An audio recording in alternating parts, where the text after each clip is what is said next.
Top quality और consistent performance के लिए सिर्फ सिल्वर पंप नाम याद रखना।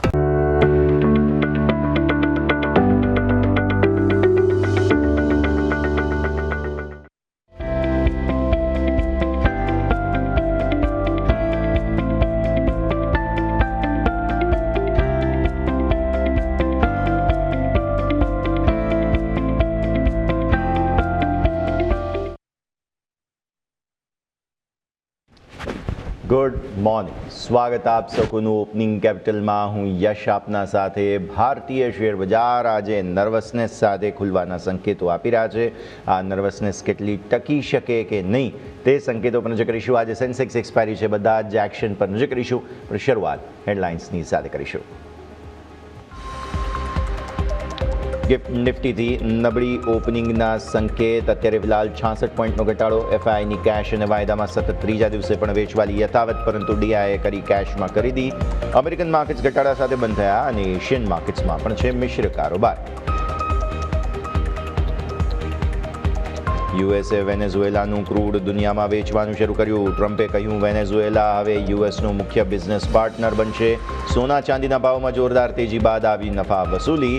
બિટકોઇનમાં પણ 0.5% ઘટાડો.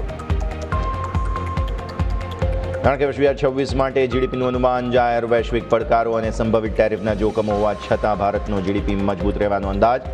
2025-26માં ભારતનો વાસ્તવિક જીડીપી વૃદ્ધિ દર 6.6 થી 6.8%ને વચ્ચે રહેશે. ટાટા સ્ટીલના ત્રીજા ત્રિમાસિક માટે મજબૂત અપડેટ. ઉત્પાદન 11%થી વધુ વધવાનું અનુમાન. ડિલિવરી વોલ્યુમમાં પણ વધારાની શક્યતા. અદાણી ગ્રીનની subsidiary company SI India glass સાથે કર્યા કરાર. 20.8 megawatt solar wind hybrid power plant અને પાવર સપ્લાય માટે કર્યા કરાર.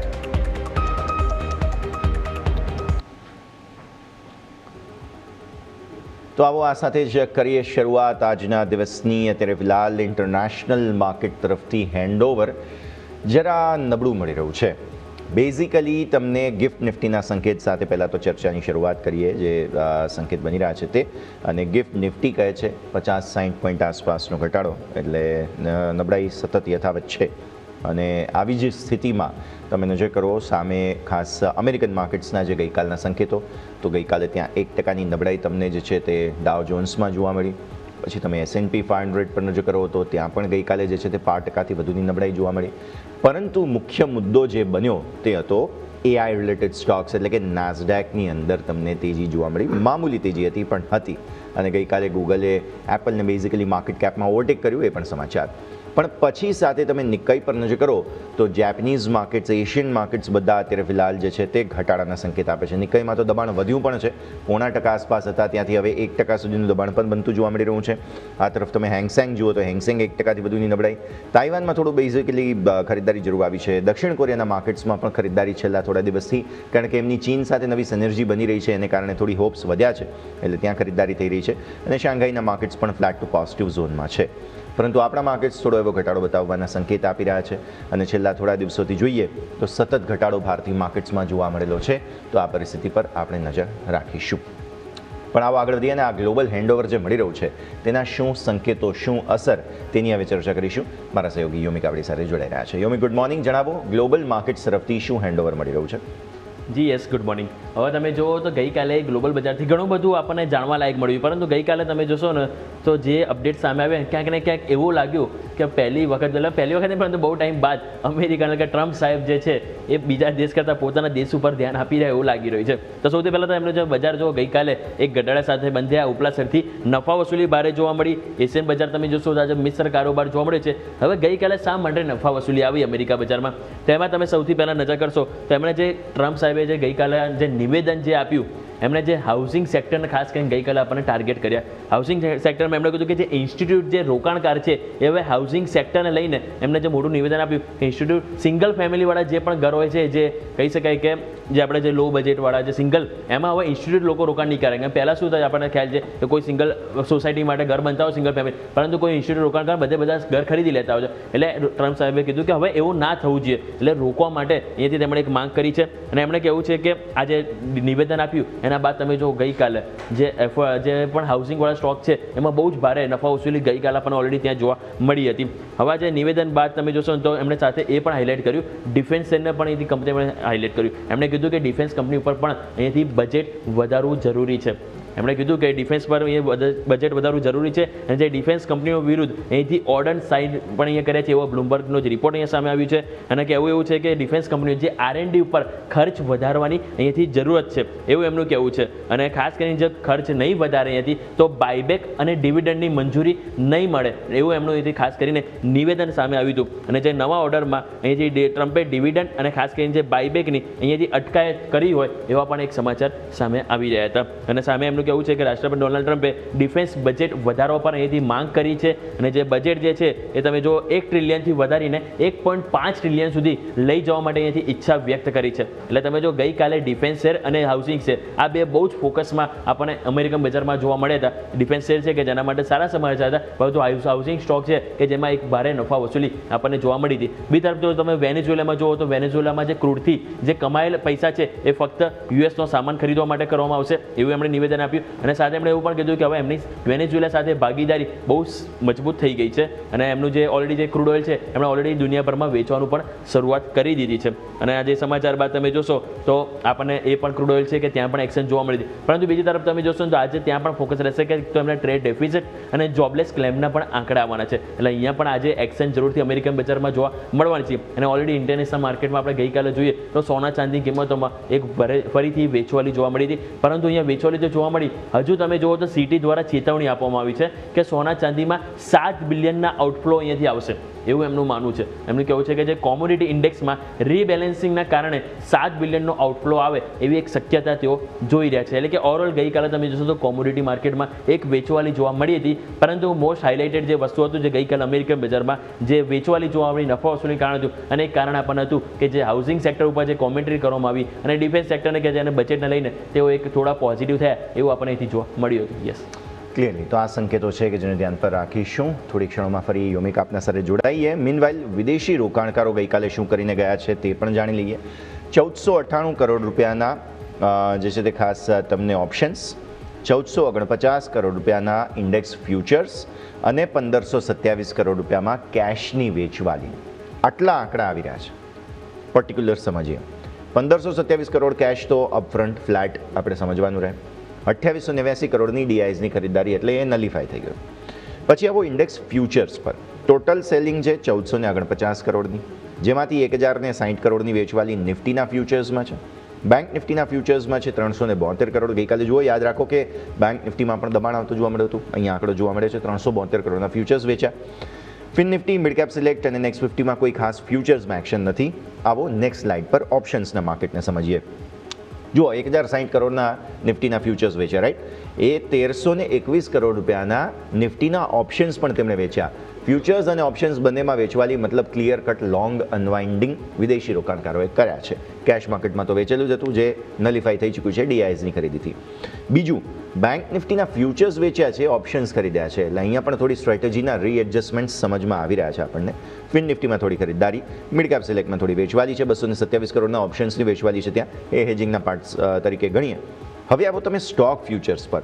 1073 કરોડના સ્ટોક ફ્યુચર્સ સતત તેઓ વેચી જ રહ્યા છે. સ્ટોક ફ્યુચર્સને હજુ પણ વેચવાલી જ અહીંયાથી જોવા મળી રહી છે.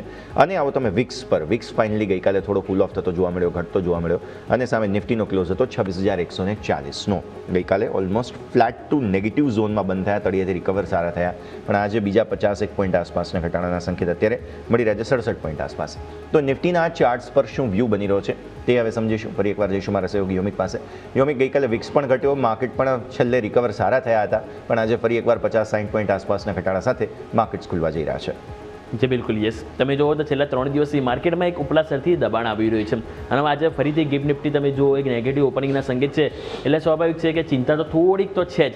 તમે જો ઉપલા સ્તરે માર્કેટ ટકી નથી રહ્યું, તો આ ટકી નથી રહ્યું તે બધા વચ્ચે આજે માર્કેટને કઈ રીતે જોઈશું? કારણ કે આજે આપણને ખ્યાલ છે ગુરુવાર છે, સેન્સેક્સની એક્સપાયરી છે, એટલે એક્શન તો જોવા મળવાની છે. તો અહીંયા લેવલ ઉપર નજર કરી લઈએ કે નિફ્ટી, બેંક નિફ્ટી બંને વચ્ચે કયા લેવલ છે મહત્વના કે જે આપણે ફોકસ કરીશું. સૌથી પહેલાં તમે જે જોઈ રહ્યા છો ડેઇલી ચાર્ટ છે નિફ્ટીનું, એમાં તમે જુઓ ગઈકાલે બિલકુલ plus sign, it's called doji candle. Doji candle બની અને ક્લોઝિંગ તમારું આવ્યું ક્યાં? 10 ડેમાં ઉપર. 10 ડેમાં તમારો કેટલો છે? તો છે 26,136.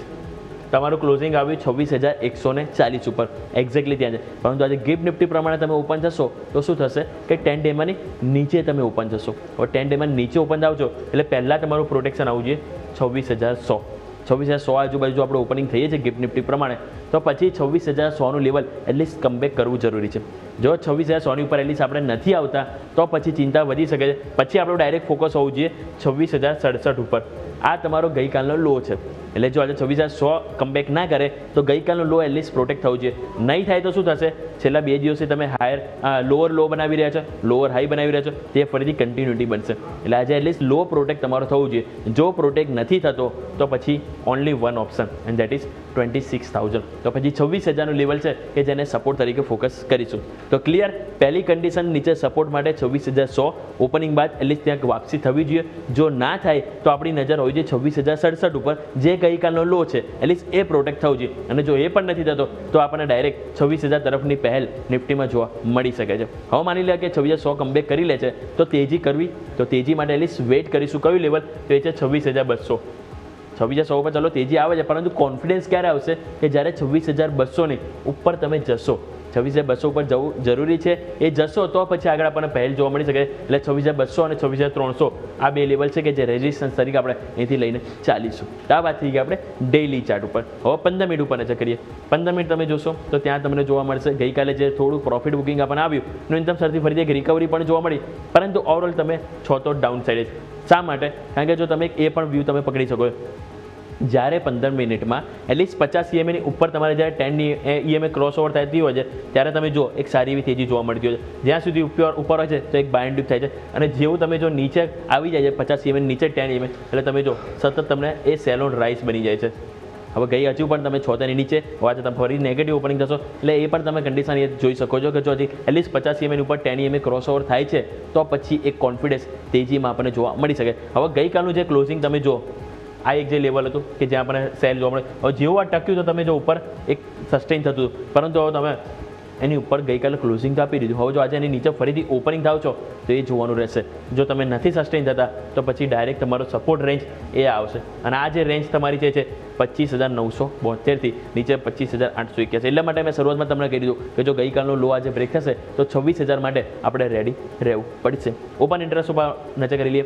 ઓપન ઇન્ટરેસ્ટ તમે જોશો તો ત્યાં આપણને જોવા મળશે ગઈકાલે જે રીતે આપણને બંને તરફ મુવમેન્ટ જોવા મળી, અને એ બાદ હવે હેવી તો આપણને તમે જો કોલ રાઇટર્સ થોડા વધારે છે અને 26,200 જે સૌથી પહેલાં જ આપણે કીધું ક્રોસઓવર જરૂરી છે ત્યાં ઓલમોસ્ટ 1.19 કરોડ કોલ રાઇટર્સ છે.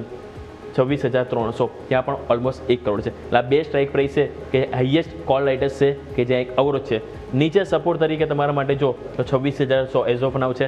એટલા માટે આપણે શરૂઆતમાં તમને કીધું ને કે 26,100 કમબેક કરવું જરૂરી છે. ઓપનિંગ બાદ જો તમે નીચે જાઓ છો 26,000 પ્રોટેક્ટ થવું જોઈએ, કારણ કે એક સપોર્ટ છે. પછી ડાયરેક્ટ તમારો 26,000 ઉપર આવશે. 26,050 ઉપર એટલો કોઈ સ્ટ્રોંગ સપોર્ટ હાલ જોવા નથી મળી રહ્યો. એટલા માટે ઓપન ઇન્ટરેસ્ટ પ્રમાણે પણ 26,100 આજે ક્રુશિયલ લેવલ રહેશે. એની ઉપર આવવું જરૂરી છે, એની ઉપર રહેવું જરૂરી છે.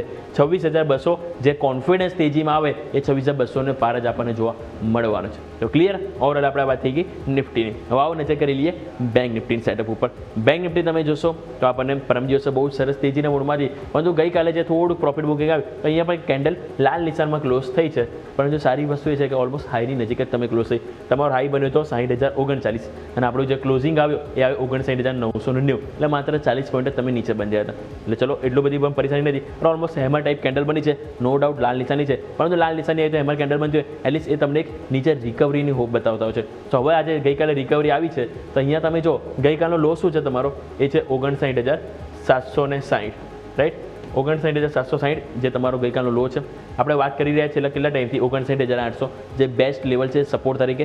ગઈકાલે પણ આપણે વાત કરી હતી કે ત્યાંથી એક બાયબેક બાઉન્સ બાય આવી શકે, અહીં ગઈકાલે આવ્યું હતું. આજે પણ હું આ જ વસ્તુ કહીશ 59,800 અને 59,760 આ 40 પોઈન્ટની રેન્જ છે. જો અગર ત્યાં આવે તો બાઉન્સ બેક આવવું જોઈએ. જો નથી આવતું તો પ્રોબ્લેમ છે, કારણ કે ત્યાં તમારી 10 ડેમાં પડશે અને 10 ડેમાં તમારી કેટલી છે 59,722. સો લેટ્સ આપણે એક આ રેન્જ લઈ લઈએ 59,722થી આપણને 59,800. અગર ઘટાડો આવે છે તો આની વચ્ચે આપણને એક વખત કમબેક આવવું જોઈએ, એક રિકવરી આવી જોઈએ.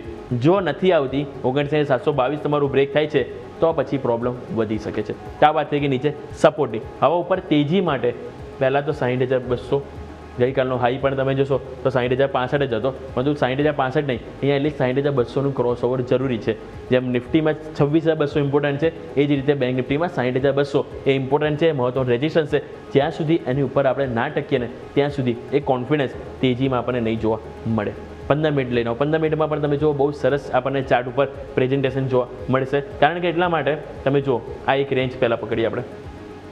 આ રેન્જનું તમારું જે લેવલ છે એ કયું છે 59,800ની આજુબાજુ. તમે જો 59,800 કેટલી બધી વર્ક થયું તમે જો અહીં જેવું તમે ઉપર ગયા તો સારી એવી તેજી જોવા મળી. ફરી તમે નીચે આવ્યા, આ લેવલ તમે સપોર્ટ લીધો કયો 59,800, ફરી તમે તેજી આવી, તમે નીચે આવ્યા, અહીં તમે એક ફરીથી મિની બાઉન્સ બેક આપ્યો, લેવલ કયું 59,800, ફરી તમે ગઈકાલે નીચે આવ્યા 59,800 તમે કમબેક કર્યો. હવે જો આજે તમે બ્રેક કરો છો તો પછી પ્રોબ્લેમ વધી શકે છે. અને પછી જો નીચેની તરફ આપણને એક વખત 59,500 59,000 પણ લેવલ જાય તો પણ નવાઈ ના કહેવાય. એટલા માટે 59,800 બહુ જ ઇમ્પોર્ટન્ટ લેવલ છે સપોર્ટ તરીકે, જેને આપણે ફોકસ આજના દિવસ માટે કરવો જરૂરી છે. ઓપન ઇન્ટરેસ્ટ આવો એક વખત નજર કરી લઈએ. ઓપન ઇન્ટરેસ્ટ જોશો તો ત્યાં પણ 59,800 અને 59,500 આ બે વસ્તુ તમને હાઇલાઇટ થતું જોવા મળવાનું છે. જો પહેલાં તો 60,000 મેક ઓર બ્રેક લેવલ છે જ, આપણને ખ્યાલ છે. ગઈકાલે પ્રોબ્લેમ એ જ થઈ, તમે જો 60,000 નજીક ક્લોઝ થયા, પરંતુ પુટ રાઇટર્સ તમે જો ત્યાં સ્ક્વેર ઓફ થયા. કોલ રાઇટર્સ નવું એડિશન થયું 1 લાખનું, જે ચિંતા આપી રહ્યું છે કે ક્યાંક ને ક્યાંક આજે 60,000 ઉપર કમબેક કરવું થોડુંક મુશ્કેલ થઈ શકે. જે રીતે કોન્ફિડન્સ ગઈકાલે કોલ રાઇટર્સનો જોવા મળ્યો છે એ પ્રમાણે એટલે આજે ખાસ કરીને નવું એડિશન પુટ રાઇટર્સનું જરૂરી છે. જો નથી આવતું 60,000માં, આઈ રિપીટ 60,000માં જો આજે પુટ રાઇટર્સનું એડિશન નથી આવતું ને તો માનું છું કે 59,800નું લેવલ પણ આપણે બ્રેકડાઉન કરી શકીએ છીએ. એટલા માટે 60,000 ઉપર એટલીસ્ટ પુટ રાઇટર્સે સપોર્ટ આપવો જરૂરી છે, તો જ માર્કેટને ઉપર આગળ પહેલ જોવા મળી શકે. અધરવાઇઝ આપણે 59,800 બ્રેક કરીએ 59,500 પછી એના માટે રેડી રહેવું પડશે. તો ક્લિયર, આગળ લેવલની વાત નહીં કરતા એની ઉપર તેજી, બસ આપણે પહેલાં ટકોની વાત કરીએ કે 60,000નું લેવલ છે કે જે એટલીસ્ટ બેંક નિફ્ટીમાં આજે આપણે પ્રોટેક્ટ થવું જોઈએ, એની ઉપર ટકવું જોઈએ, નવા પુટ રાઇટર્સનું એડિશન ત્યાં થવું જોઈએ. નહીં થાય તો પ્રોબ્લેમ વધી શકે છે. પરંતુ લેવલ સ્પેસિફિક જેમ આપણે વાત કરી, નવી તેજી માટે નિફ્ટીમાં 26,200નું જરૂરી છે ક્રોસો, અને 60,200નું કે જે આપણે બેંક નિફ્ટીમાં જરૂરી છે. બંને માટે મહત્વના જે સપોર્ટ છે, એકમાં છે 26,100 નિફ્ટી માટે અને એકમાં છે બેંક નિફ્ટીમાં એ છે 59,800 કે જેને મહત્વના સપોર્ટ તરીકે આજે આપણે વોચ કરીશું. યસ, ઓકે, તો આ સંકેતો ધ્યાન પર રાખવાના રહેશે. એમાં ખૂબ ખૂબ આભાર આપનો અમારા સાથે જોડાવા માટે. તો બેઝિકલી લેવલ્સ જે મહત્વના છે તે આ પ્રમાણે તમારે ધ્યાન પર રાખવાના રહેશે. આગળ વધીએ. ઓબ્વિયસલી માર્કેટ્સ તો અત્યારે ફિલહાલ એક નર્વસનેસ જ બતાવી રહ્યા છે, એટલે કોન્ફિડન્સની કમી હજુ પણ ક્લિયર કટ તમને અહીંયા વિઝિબલ થતી જોવા મળશે. તો પહેલાં તો તમે આ ખાસ ધ્યાન પર રાખો. પણ આજે ઘણું બધું એક્શન જે છે તે એક્સપાયરી સ્પેસિફિક જોવા મળશે, કેમ કે આજે સેન્સેક્સની સાપ્તાહિક એક્સપાયરી છે અને છેલ્લા થોડા દિવસોથી સતત માર્કેટ જે છે તે ખાસ ઘટતા જોવા મળી રહ્યા હોય. આવી પરિસ્થિતિમાં શું આજે કોઈ પોઝ લઈ શકે કે કેમ, તે આપણે અહીંયાથી ખાસ જોવા સમજવાનું રહેશે. અમુક સ્ટોક્સ છે બેઝિકલી મે બી કદાચ ફાર્મા સ્ટોક્સ વધારે આજે હાઇલાઇટ થઈ રહ્યા છે કે જે સમાચારોના બેઝિસ પર ખાસ ધ્યાન પર આવતા જોવા મળે, તો તેની આગળ ચર્ચા કરીશું. આ સિવાય લગભગ આમ જોવા જાવ તો 80 પોઈન્ટ આસપાસનો ઘટાડો તમને અત્યારે ફિલહાલ ગિફ્ટ નિફ્ટી બતાવી રહ્યો છે. એટલે એ જે ઘટાડાનો નર્વસનેસનો પ્રોબ્લેમ છે તે હજુ સોલ્વ નથી થઈ રહ્યો, તે પણ આપણે અહીંયાથી ખાસ ધ્યાન પર રાખીશું. પણ આવો આગળ વધીએ અને હવે સ્ટોક સ્પેસિફિક કયા કાઉન્ટર્સ રડાર પર રાખવા તેની ચર્ચા કરીશું. મારા સહયોગી અજય અત્યારે આપણી સાથે જોડાઈ રહ્યા છે. Ajay, good morning. જણાવો કયા સ્ટોક્સ આજે હાઇલાઇટ થઈ રહ્યા છે? જી બિલકુલ, તો સ્ટોક સ્પેસિફિક જોઈશું. આજે બહુ બધી કંપનીના ન્યૂઝ આવેલા છે. ન્યૂઝ આપણે ફોકસ કરીએ તો શરૂઆત કરશું ઇન્ફોસિસ. ઇન્ફોસિસમાં જોઈએ કે યુએસની જે કંપની છે કોન્ફિગ્નોશન, એના એઆઈ માટે અહીંયા કરાર કર્યા છે. જોઈશું કે કંપની હવે જે આઈટી કંપની છે એઆઈમાં એગ્રેશન વધારી રહી છે અને જે ગ્લોબલ એન્ટરપ્રાઇઝ ને એઆઈની જર્નીને આગળ વધારવા માટે કરાર કર્યા છે. એટલે ઇન્ફોસિસ ખાસ કરીને આજે ફોકસમાં રહેશે અને આઈટી કંપની હમણાં જુઓ તો અંડર વેલ્યુએશનના લીધે ખાસ કરીને ફોકસમાં આવી રહી છે. ઇન્ફોસિસ ખાસ કરીને આજે રડારમાં હોવો જોઈએ. આગળ વાત કરીએ ટાટા સ્ટીલ, Q3ના અપડેટ આવ્યા છે. Q3ના અપડેટ ઉપર એક નજર કરીએ તો ડોમેસ્ટિક પ્રોડક્શનનો આંકડો જોઈશું 5.69 મેટ્રિક ટન હતું, 11.4% વધીને આપણે જોઈશું 6.14 મેટ્રિક ટન આંકડો અહીંયા સામે આવે છે. અને ટોટલ આપણે ડિલિવરીના આંકડાની બી વાત કરીએ છીએ. ડિલિવરી વોલ્યુમ હતું જે ક્યાંક ને ક્યાંક 5.29 મેટ્રિક ટન હતું, જે 14.2% વધીને 6.4 મેટ્રિક ટન આંકડો અહીંયા સામે જોવા મળ્યો છે. એ પ્રોડક્શન અને ડિલિવરી વોલ્યુમ બંને વધ્યા છે. Q3ના અપડેટ સારા જોવા મળ્યા છે. એટલે ટાટા સ્ટીલ આજે એ બી ફોકસમાં રહેશે. આગળ વાત કરીએ તો NCL ઇન્ડસ્ટ્રીઝ. એન્સેલ ઇન્ડસ્ટ્રીઝ જોઈશું, ત્યાં બી સિમેન્ટ પ્રોડક્શન આંકડા આવ્યા છે કે જે પ્રોડક્શન હતું 6.61 લાખ ટન હતું, જે 5% વધીને 6.94 લાખ ટન થયું છે. અને જે સિમેન્ટ ડિસ્પેચનો આંકડો જો હતો જે 6.62 લાખ ટન હતો, જેમાં પણ 5%નો વધારો જોવા મળે છે, જે 6.93 લાખ ટન આંકડો અહીંયા સામે આવ્યો છે. એટલે બંને પ્રોડક્શન અને ડિસ્પેચ અહીંયાથી 5% વધારો જોવા મળ્યો છે. અને જોઈશું સિમેન્ટ બોર્ડનું જે પ્રોડક્શન છે એને કાંઈ ને કાંઈ થોડો ઘટાડો જોવા મળે છે. 20,231 ટન હતું, જેમાં 41% ઘટીને 11,960 ટન. ઓવરઓલ જોઈશું પ્રોડક્શન અને ડિસ્પેચના આંકડા સારા છે, જે બોર્ડનું પ્રોડક્શન છે ત્યાં ક્યાંય ને ક્યાંય ઘટાડો જોવા મળી રહ્યો છે. આંકડા જોઈશું કે ન્યુટ્રલ ટુ પોઝિટિવ આપણને કહેવાય, એટલે ખાસ આજે એન્સેલ ઇન્ડસ્ટ્રી ખાસ કરીને ફોકસમાં રહેશે. સિપ્લા તમે આજ કરીને ફોકસ કરશો, કારણ કે જે કંપનીના જે આવેલા હતા કે USFDA જે ગ્રીસ ફાર્મેલની જેની હતી કંપની, એના ઉપર નિરીક્ષણ અહીંયા કર્યું હતું. નિરીક્ષણ દ્વારા જે નવું ઓબ્ઝર્વેશન અને ફોર્મ 483 અહીંયા જારી કર્યું હતું, જે ફાર્માથેન ઇન્ટરનેશનલ જે સિપ્લાની પેટા કંપની હતી એના પર ઓબ્ઝર્વેશન અહીંયા કરવામાં આવ્યા હતા. જે કંપનીની વાત કરીએ તો સિપ્લા UK ઇન્ક જે બનાવે છે ને ઇન્જેક્શન, એના ઉત્પાદન અને સપ્લાય માટે અહીંયા સિપ્લા અને એની પેટા કંપની બંને અહીંયા કામકાજ કરે છે. એની પેટા કંપની ઉપર ઓબ્ઝર્વેશન આવ્યા છે, એટલે સિપ્લા આજે ક્યાંય ને ક્યાંય દબાણમાં જોવા મળી શકે છે. એટલે સિપ્લા આજે ખાસ કરીને રડારમાં રહેશે. આગળ વાત કરીએ તો ગ્લેન્ડ ફાર્મામાં જોઈશું કે જે ફાર્માસ્યુટિકલ કંપની છે, જેને એલોપેટાડિન દવા માટે USFDA તરફથી મંજૂરી મળી ગઈ છે. એલોપેટાડિન દવાનો ઉપયોગ અહીંયા જોઈશું કે ત્યાં જે આપણે હાઇડ્રોપેલેરિક જે એલ્પોથેલિક સોલ્યુશન છે, મતલબ જે એલર્જી રિલેટેડ જે દવાઓ છે એના માટે ઇન્જેક્શનનો ઉપયોગ થાય છે. એટલે ગ્લેન્ડ ફાર્મા આજે ખાસ કરીને રડારમાં રહેશે. દવાને મંજૂરી મળી ગઈ છે, એટલે ફોકસ અહીંયાથી ખાસ રાખીશું ગ્લેન્ડ ફાર્મા. આગળ વાત કરીએ હુડકોમાં અહીંયા જોઈશું કે કંપનીને જે છત્તીસગઢ જે ગવર્મેન્ટ છે ત્યાં એની સાથે MOU કર્યા છે. એમાં જોઈશું કે કંપની જે વિવિધ રાજ્યોમાં જે નવા ઇન્ફ્રાસ્ટ્રક્ચર પ્રોજેક્ટ અને આગામી 1 વર્ષમાં જે 1 લાખ કરોડનું ઇન્વેસ્ટમેન્ટ અહીંયા કરવા જઈ રહી છે જે ડેવલપમેન્ટ માટે. તો ખાસ કરીને હુડકો MOUના લીધે આજે ફોકસમાં રહેશે. અને લાસ્ટ હું વાત કરું અદાણી ગ્રીન જોઈશું કે જેની સબસિડરી કંપની છે અસાઈ ગ્લાસ સાથે અહીંયા કરાર કર્યા છે.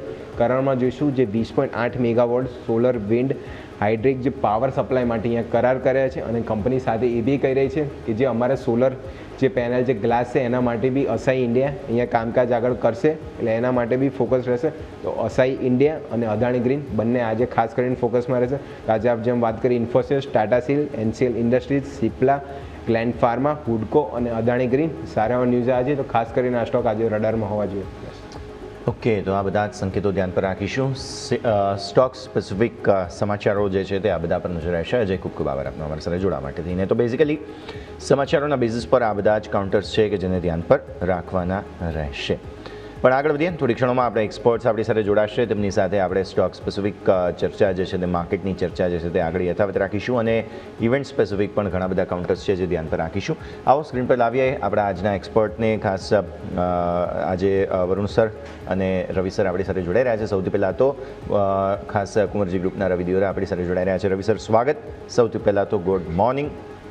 International markets finally top out થોડા થયા અને આપણે તો 2-3 દિવસથી ઓલરેડી ઘટાડો બતાવી જ રહ્યા છીએ. આજે છે સેન્સેક્સની એક્સપાયરી અને રેકોર્ડ હાઈથી નફા વસૂલીના વમળમાં ફસાયા છીએ.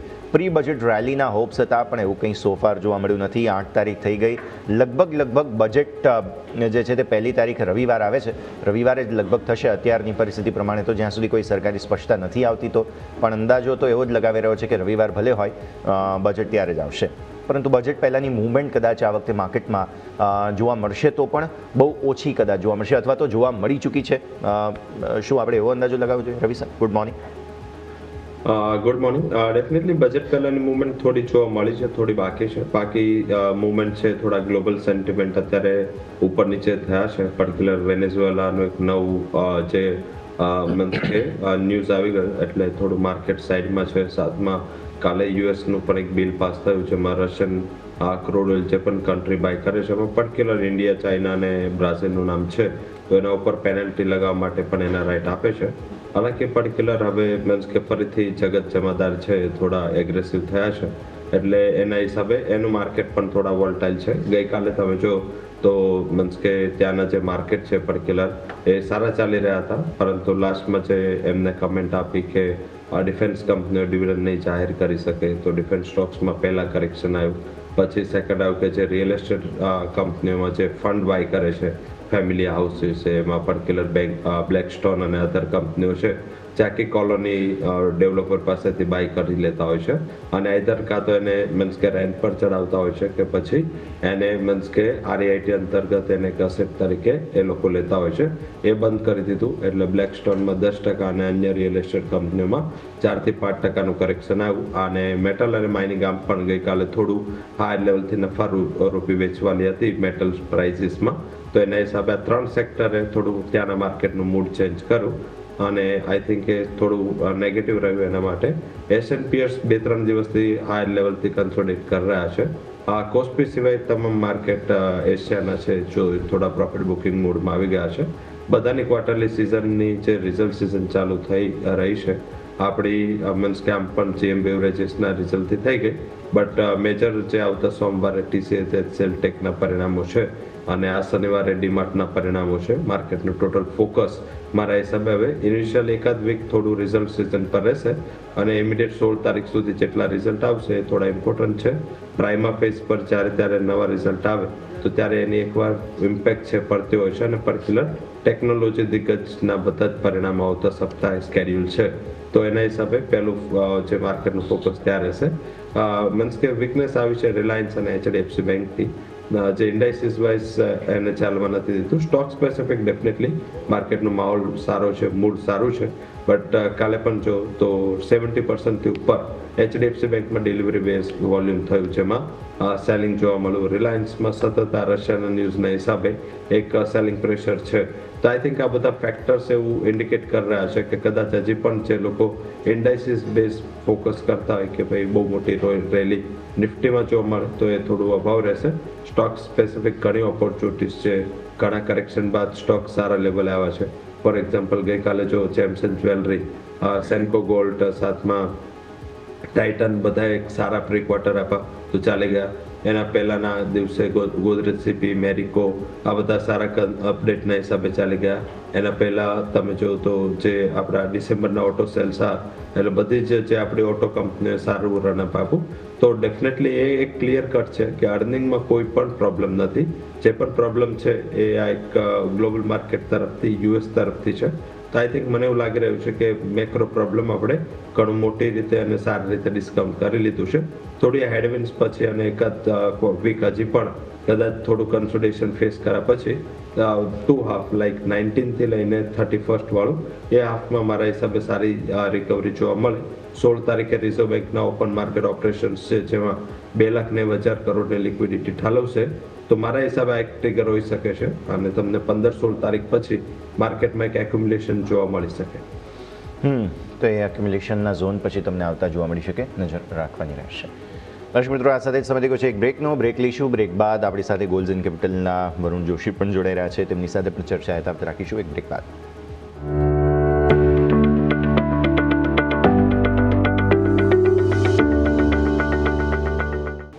બ્રેક બાદ આપનું સ્વાગત છે. ભારતીય માર્કેટ્સની આપણે ચર્ચા કરી રહ્યા છીએ. હવે પહેલાં તો આજે જાણી લઈએ કઈ ખાસ ઇવેન્ટ્સ છે કે જેના પર તમારું ફોકસ હોવું જોઈએ. મારા સહયોગી મિરલ આપણી સાથે જોડાઈ રહ્યા છે. મિરલ, ગુડ મોર્નિંગ. જણાવો આજે શું ખાસ?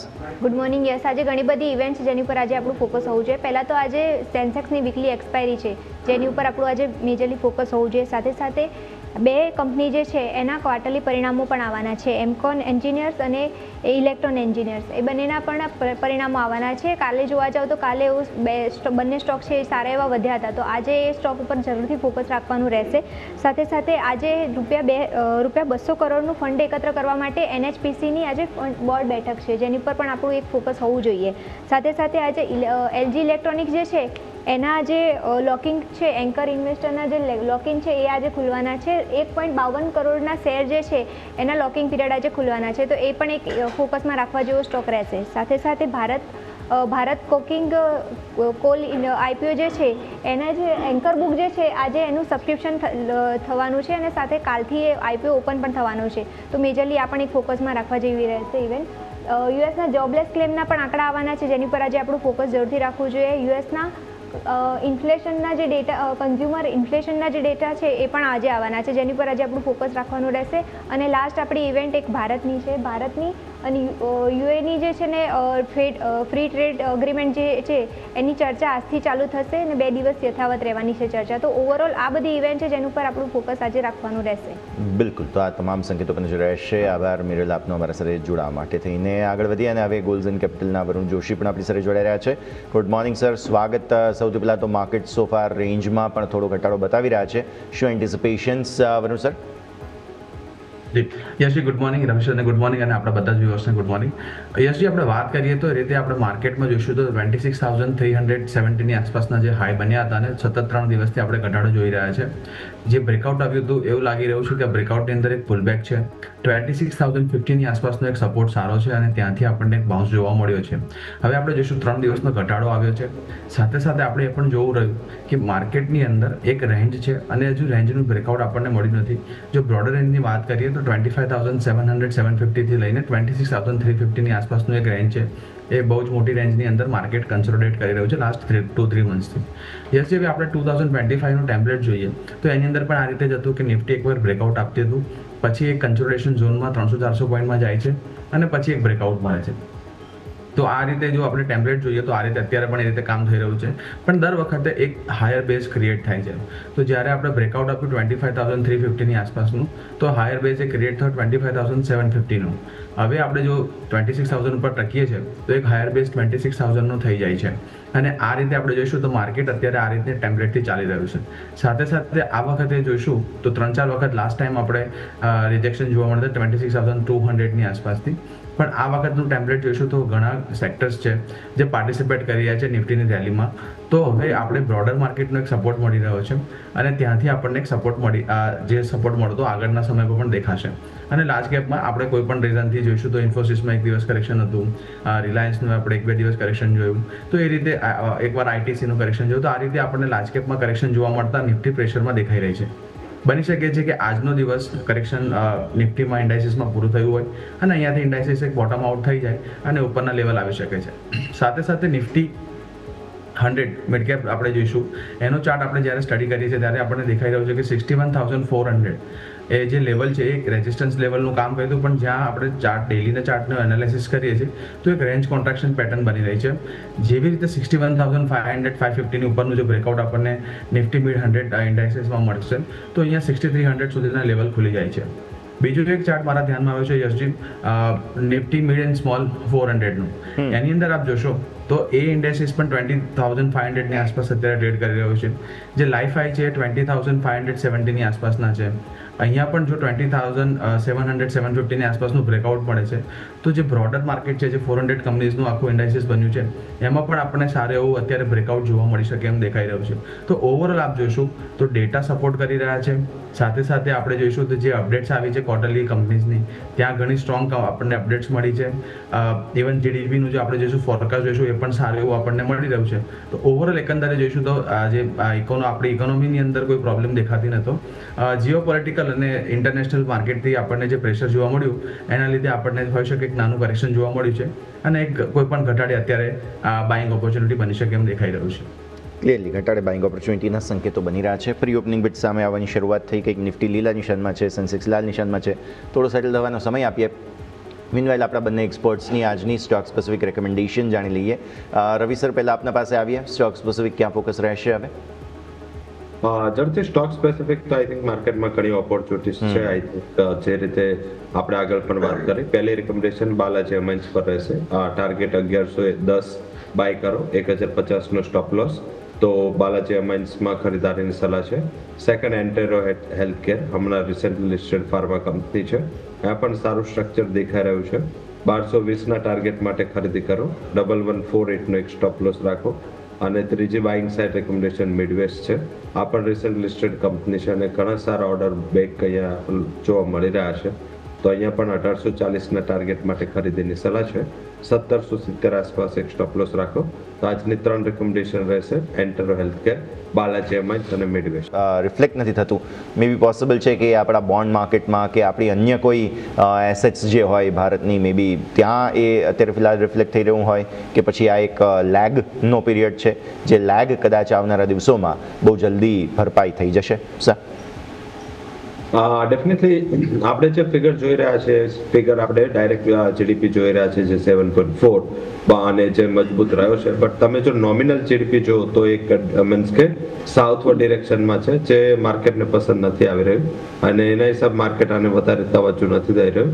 એનું રીઝન તમે જો આપણો જે નોમિનલ જીડીપી ગ્રોથ છે એ મીન્સ કે 2022માં 18.8% હતો એ ઘટીને 2023માં 14 આવ્યો પછી 24માં 12%, 25માં 9.8 ને આગળની વર્ષની એક્સપેક્ટેશન્સ 8%. તો એના હિસાબે આ જે નોમિનલ જીડીપી એટલે જીડીપી ગ્રોથ પ્લસ ઇન્ફ્લેશન તો આઈ થિંક આના હિસાબે થોડું માર્કેટ વરિડ છે કે જો 18.8%થી 8% એટલે અડધાથી પણ ઓછું તો આઈ થિંક આના હિસાબે માર્કેટ થોડું અહીંયા મીન્સ કે ઇફ એન્ડ બટ સાથે ચાલી રહ્યું છે કારણ કે અત્યાર સુધી એવરેજ રહી છે કે જે વર્ષમાં મીન્સ કે નોમિનલ ઓલ ઓવર આપણી નિફ્ટીનું જો જીડીપી સાથે કોરિલેશનની વાત કરીએ તો આપણા નોમિનલ જીડીપી ગ્રોથનું જે રેટ હોય એટલે ગ્રોથ પ્લસ ઇન્ફ્લેશન એટલું આપણા માર્કેટની આશા રાખી શકાય કે વર્ષમાં માર્કેટ એટલું પર્સન્ટેજ તમને રિટર્ન આપશે.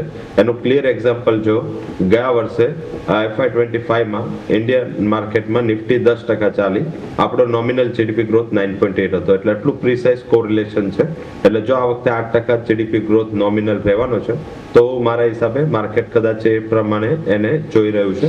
તો આઈ થિંક આ એક થોડું ફેક્ટર અને ક્લેરિફિકેશન છે કે જેના હિસાબે માર્કેટ આ જીડીપી આંકડાને બહુ વધારે ગણકારતું નથી. પ્યોર જીડીપી છે જે રિયલ જીડીપી ગ્રોથના આંકડાઓ છે ડેફિનેટલી આઈ થિંક મીન્સ કે આટલું નીચે હોવા છતાં આપણે ગ્લોબલી હાઈએસ્ટ ગ્રોથ કરતી ઇકોનોમી છીએ બટ ઘણીવાર એવું થાય કે ફંડ ફ્લોની એક્ટિવિટીઝના હિસાબે કદાચ તમને જલ્દીથી એની ઇફેક્ટ ના દેખાય. એનું ક્લિયર રીઝન જો કે આટલું બધું ગ્લોબલ માર્કેટમાં ઇફ એન્ડ બર્ડ્સ હેડવિન્ડ્સ થઈ પ્રોબ્લેમ થયા પણ સાઉથ કોરિયન માર્કેટે ગત જે વર્ષ છે એમાં 80% જેટલું રિટર્ન આપ્યા બાદ પણ છેલ્લા જે અત્યાર સુધી આપણે 6 ટ્રેડિંગ સેશન 5 ટ્રેડિંગ સેશન જોયા છે એમાં પણ આઉટ પરફોર્મ કરી રહ્યું છે. આજે પણ S&P વીક છે પણ એ પોતે 1% સુધીની તેજી સાથે આઉટ પરફોર્મ કરી રહ્યું છે. તો થોડું કારણ કે હવે એ ફેબ્રુઆરી માર્ચથી એ ડેવલપિંગ ઇકોનોમીના ઇન્ડેક્સમાંથી ડેવલપ ઇકોનોમીના એમાં MSCI ઇન્ડેક્સમાં જવાનું છે એટલે એના પહેલા જ ફંડ ફ્લો એક્ટિવિટીઝ બહુ સ્ટ્રોંગ બની છે એટલે આપણને પ્રોબ્લેમ શું આવી રહ્યો છે પ્રોબ્લેમ આવી રહ્યો છે FIની સેલિંગનો એ ગઈકાલે HDFC બેંક હોય આગળના દિવસે મીન્સ કે રિલાયન્સ હોય કોઈને કોઈ રીઝન થ્રુ એ લોકો અહીંયા સેલ કરી રહ્યા છે. તો આઈ થિંક મને એવું દેખાઈ રહ્યું છે જ્યારે એમનું સેલિંગ કમજોર ઓછું થશે ત્યારબાદ તમને અહીંયા થોડી રિકવરી આવતી જોવા મળશે. આપણે ત્યારે જ ઓલ ટાઈમ હાઈ કરી શકાય જ્યારે FIની એક્ટિવિટીઝ એબસન્ટ હતી. તો આઈ થિંક આ એક થોડું ફેક્ટર છે જે માર્કેટને માઇન્ડમાં રાખવાનું છે. ત્યારે મીન્સ કે ટ્રિગર એ મળશે કે આપણા જે 50%ના ટેરિફ લાગ્યા છે એ ઘટી ગયા ત્યારબાદ તમે કોઈક સેન્ટિમેન્ટમાં સુધારો જોઈ શકો. ઓકે, તો આ જીડીપીના નંબર્સ અને તે બાદનું એક્શન જે કઈ રીતે બની શકે તેના પર આપણે ખાસ ચર્ચા કરી. માર્કેટ્સ ઓલમોસ્ટ સેટલ થવા જઈ રહ્યા છે 20-30 પોઈન્ટ્સ આસપાસના ઘટાડા સાથે 180 પોઈન્ટનો ઘટાડો સેન્સેક્સમાં બનશે. અગેન થોડું ડિસ્પેરિટી આપણને ગિફ્ટ નિફ્ટીના પ્રમાણે જે કંઈ પણ ઓપનિંગના સંકેત બની રહ્યા હતા તે પ્રમાણે બનતી જોવા મળશે અને આપણે જાણીએ છીએ કે છેલ્લા થોડા સમયથી આ જ સંકેત બનતા આવ્યા છે. ગિફ્ટ નિફ્ટી લગભગ 66 પોઈન્ટ આસપાસનો ઘટાડો બતાવે છે પણ નિફ્ટી સેટલ થયો જુઓ 34 પોઈન્ટના ઘટાડા સાથે. બેંક નિફ્ટી સેટલ થયો છે 97 પોઈન્ટના ઘટાડા સાથે. સેન્સેક્સ સેટલ થયો છે 183 પોઈન્ટના ઘટાડા સાથે. મિડ કેપ અને સ્મોલ કેપ, આજે સ્મોલ કેપ ફરી એકવાર લીલા નિશાનમાં છે પણ મિડ કેપ હજુ પણ લાલ નિશાનમાં જોવા મળી રહ્યો છે. 9 પોઈન્ટનો મામૂલી ઘટાડો એટલે કોઈ પણ પ્રકારની ક્લેરિટી નથી. માર્કેટ હજુ પણ આરામના મૂડમાં છે. ડિસેમ્બર આખો મહિનો આરામમાં ગયો હતો એટલે એવું લાગતું હતું કે જાન્યુઆરીમાં એક્શન આવશે પણ જાન્યુઆરીમાં પણ જુઓ અત્યારે શરૂઆત જે છે રેકોર્ડ હાઈ બનાવી દીધા પણ ત્યારબાદ ફરી એકવાર નફા વસૂલી જ. હવે આજે 8 તારીખ છે, 8 જાન્યુઆરી થઈ ચૂકી છે એટલે હવે અહીંયાથી ફર્ધર કયા પ્રકારના સંકેતો બને છે તે આપણે સૌ કોઈ ડેફિનેટલી જોવાનું રહેશે. બટ અત્યારે તો ફિલહાલ આપણે જોઈ રહ્યા છીએ તે પ્રમાણે થોડા એવા ઘટાડાના જ સંકેતો બનતા જોવા મળી રહ્યા છે. સેક્ટર સ્પેસિફિક સેટલમેન્ટ જોઈ લઈએ એકવાર. આમ તો રેન્જમાં છીએ બટ માત્ર કન્ઝ્યુમર ડ્યુરેબલ્સ થોડા લીલા નિશાનમાં છે, બાકી કોઈ જગ્યાએ કંઈ ખાસ એક્શન નથી અને વેચવાલીમાં અગેઇન ઓઇલ એન્ડ ગેસ આવી રહ્યું છે 5% આસપાસની વેચવાલી, CPSE વેચવાલી છે, હેલ્થકેર, પ્રાઇવેટ બેંક્સ, ઓટો બધામાં વેચવાલીના સંકેત બની રહ્યા છે. ફરી એકવાર રિલાયન્સ પર નજર કરી લો, 1500ના મહત્વના લેવલ પર ખુલી રહ્યો છે 5% આસપાસના ઘટાડા સાથે. HDFC બેંક આજે પણ 0.5% આસપાસનો ઘટાડો આવી રહ્યો છે 944 પર. એટલે બેઝિકલી હજુ પણ લાર્જ કેપ સ્ટોક્સ છે કે જે મંદીની પકડમાંથી બહાર કદાચ આવ્યા નથી શરૂઆતી માહોલમાં. ઓબ્વિયસલી ખુલતા બજારે જોઈશું આપણે પરિસ્થિતિ, પણ પ્રી ઓપનિંગ બિટ્સ જે છે તેનું સેટલમેન્ટ તો એવું જ કહે છે કે હજુ પણ તકલીફોનો સામનો કરવો પડશે. પણ આજે ફાર્મા સ્ટોક્સ ખાસ ફોકસમાં છે. મલ્ટિપલ બિઝનેસ અપડેટ્સ આવ્યા છે. એક ગ્લેન્ડ ફાર્મા મારે વરુણ સર તમારા પાસે લાવો છે, આમ પણ તમે તો સિલેક્ટ પણ કરેલા છે ફાર્મા સ્ટોક્સને, તો એક વખત જોઈએ ગ્લેન્ડ ફાર્મા, કેમ કે સમાચાર છે US FDA તરફથી મંજૂરીના 2.89% તેજી અત્યારે સ્ટોકમાં જોઈ રહ્યા છે. સર યસ, આપ જોશો તો નિફ્ટી ફાર્માની અંદર 2 દિવસની આપણે જે એક્ટિવિટી જોઈએ ત્યાં આપણે થોડું ડિવર્ઝન દેખાયું છે, પણ ઓવરઓલ નિફ્ટી ફાર્માની અંદર સારી એવી તેજી જોવા મળી છે. નિફ્ટી ફાર્માનો ઇન્ડાઇસીસની આપણે વાત કરીએ તો 23,000ની આસપાસનું અત્યારે ટ્રેડ કરી રહ્યું છે, 23,260ની આસપાસ, અને જે રેન્જ હતી 22,400થી લઈને 23,050ની એ રેન્જ બ્રેકઆઉટ છે. નિફ્ટી ફાર્મામાં એકંદરે આપ જોશો તો ઇન્ડાઇસીસમાં બ્રેકઆઉટ છે, અને અહીંયાથી આપણે જોઈશું તો મંથલી ચાર્ટ પર પણ એક સારું એવું આપણને તેજી દેખાઈ રહી છે. પર્ટિક્યુલરલી ગ્લેન્ડ ફાર્માની આપણે વાત કરીએ, બિઝનેસ અપડેટ છે, સારા અપડેટ છે, અને આપણે જોશું તો ત્યાં 3%ની આસપાસનું આપણે પ્રી ઓપન જોવા મળી રહ્યું છે. પણ આ સ્ટોક આપ જોઈશું તો અત્યારે એક નેગેટિવ ટેરેટરીમાં કરી રહ્યો છે, લોઅર હાઈ લોઅર લોસના પેટર્નથી કામ કરી રહ્યો છે. પણ લાસ્ટ રિસન્ટલી એક્ટિવ છે તો માર્કેટ આઈ થિંક એન્ટિસિપેટ કરી રહ્યું હતું 31 ડિસેમ્બરની આસપાસની આપણે કેન્ડલ જોઈશું તો ત્યાં સારું એવું બાઇંગ છે, અને પછી ઇનસાઇડ કેન્ડલ છે. જો આ સ્ટોક 1770-1800ની આસપાસનો જે ઝોન છે એ ક્લિયર કર્યો છે અને 200 SMA પર જો ચાલવાનું શરૂ કરે છે તો અહીંયાથી પાછું એક આપણને એક બ્રેકઆઉટ મળીતું જોવા મળે છે, અને કરીબન 1850થી લઈને 1900ના લેવલ જોવા મળી શકે છે. 1720-1725ની આસપાસનો એક સારો સપોર્ટ છે, ત્યાં આપણે એક સ્ટોપ લોસ મેન્ટેન કરવો જોઈએ. ઓકે, તો વ્યૂ આ પ્રમાણે અહીંયાથી ખાસ બની રહ્યું છે ગ્લેન્ડ ફાર્મા માટે થઈને. આજે ખાસ સ્ટોક એક્શનમાં છે. એન્જલ વન પણ આજે સમાચારોમાં છે, એમના બિઝનેસ અપડેટ વગેરે સામે આવેલા છે, અને ટોટલ ક્લાયન્ટ એક્વિઝિશનની અંદર જે છે તમને ખાસ વધારો આવતો જોવા મળ્યો છે. પ્લસ સ્ટોક સ્પ્લિટને લઈને પણ તેઓ હવે એક્ટિવિટી કરવા જઈ રહ્યા છે, તો આ પણ મોટા સમાચાર સામે આવી રહ્યા છે. રવિ સર, કઈ રીતે જોઈએ એન્જલ વનને? ઝડપથી પહેલા ડિસ્ક્લેમર, આઈ થિંક અમે કમ્પિટિટર છે એટલે કોઈ પણ ટ્રાય તમે બનાવો છો મારા વ્યૂ પરથી તો જોઈને બનાવો. આઈ થિંક અહીંયા કારણ કે ડાયરેક્ટ કોમ્પિટિશનમાં બધા બિઝનેસમાં છીએ, બટ ડેફિનેટલી જે રીતે બંને ન્યૂઝ સારા છે. તો ઘણા ટાઈમ પછી તમે મંથ ઓન મંથ બેઝ પર એમનું જે પરફોર્મન્સ છે એ એક સારું એવું ઇમ્પ્રુવમેન્ટ દેખાયું છે, અને બધા જ જે મીન્સ કે ડિસ્કાઉન્ટિંગ બ્રોકરેજ વાળી કંપનીઓ છે, ઇન્ક્લુડિંગ જીરોધા હોય, એન્જલ વન હોય, સાથમાં શૂન્ય હોય, આ બધાની મીન્સ કે જે સાઉથવર્ડ ડિરેક્શનમાં ક્લાયન્ટ એડિશન જોવાયું હતું, અને સતત અહીંયા મીન્સ કે અહીંયા ખાસ એ લોકોનો આઉટફ્લો પણ મીન્સ કે એ લોકો આઉટ થયા હતા. બટ હવે ધીમે ધીમે આઈ થિંક અહીંયા થોડું સ્ટેબિલિટી જોવા મળી છે, બેઝ યર લોના ઇફેક્ટ પણ છે, અને સાથે સ્ટોક સ્પ્લિટ વધારે માર્કેટને કદાચ પસંદ આવી રહ્યું છે, કારણ કે 2500નું પ્રાઇસ છે એટલે થોડું માર્કેટ આને મીન્સ કે હાઈ વેલ્યુના હિસાબે થોડું વોલ્યુમ ઓછા હોય છે. હવે સ્ટોક સ્પ્લિટ થશે એટલે એનું એક સેન્ટિમેન્ટ અપસાઇડ જોવા મળશે. ટેકનિકલી ગઈકાલે જ છે થોડું મૂવિંગ એવરેજીસ જે છે શોર્ટ ટર્મ એને ક્રોસ કરવા જઈ રહ્યો હતું, હાલાકી થોડું ટાઈમ શોર્ટ પડ્યું, બટ આજે એને તમામ મૂવિંગ એવરેજને ક્રોસ કરીને ઓપન થઈ રહ્યું છે. એટલે હવે તમારે જે બેઝિક સપોર્ટ જોવાનો છે એ છે 2450. જ્યાં સુધી ડાઉનસાઇડ સપોર્ટ બ્રેક ના કરે ત્યાં સુધી પોઝિશનને રાઇટ કરો, નવું એક્યુમ્યુલેશન કરો. ઉપરની બાજુ 2640 સુધીના ટાર્ગેટ તમને આ સ્ટોક બતાવી શકે છે. ઓકે, તો વ્યૂ આ પ્રમાણે અહીંયાથી ખાસ બનતો જોવા મળી રહ્યું છે, રાખવાની રહેશે. આજે મલ્ટિપલ બ્રોકરેજ રિપોર્ટ્સ પણ સામે આવતા જોવા મળી રહ્યા છે. એફરીસ તરફથી એક રિપોર્ટ જે સામે આવેલો છે તેના પર હવે નજર કરી લઈએ. મારા સહયોગી યોમિક આપણે સાથે અત્યારે ફિલહાલ જોડાઈ રહ્યા છે. યોમિક, જણાવો કઈ કંપની કયા સેક્ટર પર રિપોર્ટ બહાર આવશે? જી બિલકુલ, યસ. આજે જેફરીઝ દ્વારા ટેલિકોમ સેક્ટર ઉપર એક રિપોર્ટ આપવામાં આવ્યો છે. ખાસ કરીને એમણે 2026ના ઓવરઓલ આઉટલુક ઉપર એમણે વાત કરી છે. સૌથી પહેલાં એમણે જીઓને હાઇલાઇટ કર્યું. એમણે કીધું કે જીઓનું જે લિસ્ટિંગ છે એ 2026માં સંભવિત છે, અને જે લિસ્ટિંગ થશે એનાથી ઓવરઓલ સેક્ટરમાં એક વેલ્યુએશન સુધરશે, કે જે ટેરિફને લઈને પણ એક ડિસિપ્લિન આવશે એવું એમનું કહેવું છે. અને સાથે એમણે ખાસ કરીને ઇન્ડસ ટાવરના પણ વખાણ કર્યા. એમણે કીધું કે એજીઆરના રાહતથી ઇન્ડસ ટાવરમાં તમે જોશો તો એમના જે ગ્રોથ છે એમાં આઉટલુક સુધરશે, અને સાથે એનાથી એમનું જે રી રેટિંગમાં પણ એક સંભાવના આપણને જોવા મળી શકે છે. અને જે ઓલરેડી જે જૂન 2026માં જે ટેરિફમાં અહીંયાથી એક સંભાવના છે કે દરેક કંપની પોતાના જે પ્રાઇસિંગ હાઇક અહીંયાથી કરી શકે, જેના કારણે ઓવરઓલ એમની ઇન્કમમાં પણ એક સુધારો થાય એવું એક્સપેક્ટેશન જેફરીસ રાખી રહ્યા છે. હવે જો ટાર્ગેટની વાત કરીએ તો ભારતીય એરટેલ પર તેમણે અહીંથી 2760નો લક્ષ્યાંક આપ્યો છે. ઇન્ડસ ટાવર ઉપર એમણે 510 રૂપિયાના લક્ષ્યાંક આપ્યા છે અને ઓલરેડી પહેલાં તેમણે 425નો આપ્યો હતો, જે વધાર્યો છે. એટલે એમણે ખરીદાની તો સલાહ આપી, પરંતુ તેમણે ટાર્ગેટ પણ અપગ્રેડ કરીને 510 રૂપિયાના અહીંથી આપ્યા છે. એટલે ખાસ કરીને તમે ઇન્ડસ ટાવર સાથે સાથે એમણે ભારતીય એરટેલ બંને ઉપર ટાર્ગેટ અપગ્રેડ કર્યા અને જીઓના જે આઈપીઓને લઈને તમારે તેઓ ખાસ કરીને પોઝિટિવ છે. ઓવરઓલ સેક્ટરમાં વેલ્યુએશન સુધરશે એવું એમના દ્વારા અહીંથી કહેવામાં આવી રહ્યું છે. અને યસ, ઇન્ડસ ટાવર એકમાત્ર જેફરીસ નથી કે જે પસંદ છે, કુંવરજી ગ્રુપના એક એક્સપર્ટ છે રવિ દિયોરા, એમને પણ ઇન્ડસ ટાવર પસંદ છે અને વારંવાર એમણે એમના પોતાના પીક તરીકે આ સ્ટોક આપેલો છે. યસ. ઓકે, તો ઓબ્વિયસલી આપણે નજર રાખીશું રવિ સર ટેલિકોમ સ્પેસ પર સતત નજર. ઓબ્વિયસલી રિપોર્ટ યફરીસ તરફથી છે, પણ એક વખત રિવ્યૂ લઈ લઈએ રવિ સર. ઝડપથી આપણે આ દીપાવલીની ટોપિક હતી અને આઈ થિંક અહીંયા નીચેના લેવલે 350 થી 446 સુધી પ્રાઇસે જર્ની રાઇડ કરી. આજે મને એવું લાગી રહ્યું છે શરૂઆત છે, આજે પણ ક્યાંય પણ જર્ની અટકી નથી. અને આઈ થિંક ઇન્ડસ ટાવરમાં એક તો વોડાફોનનું થોડું સેટલમેન્ટનું પોઝિટિવ ટ્રિગર છે, સાથે આ એક અમેરિકન ટાવર કંપની એટીસી છે એ સાઇડના મોડેલમાં જઈ રહી છે અને ભારતીય એરટેલ પ્રમોટર છે, તો આનાથી વધારે તો શું મીન્સ કે પોઝિટિવ જોઈએ.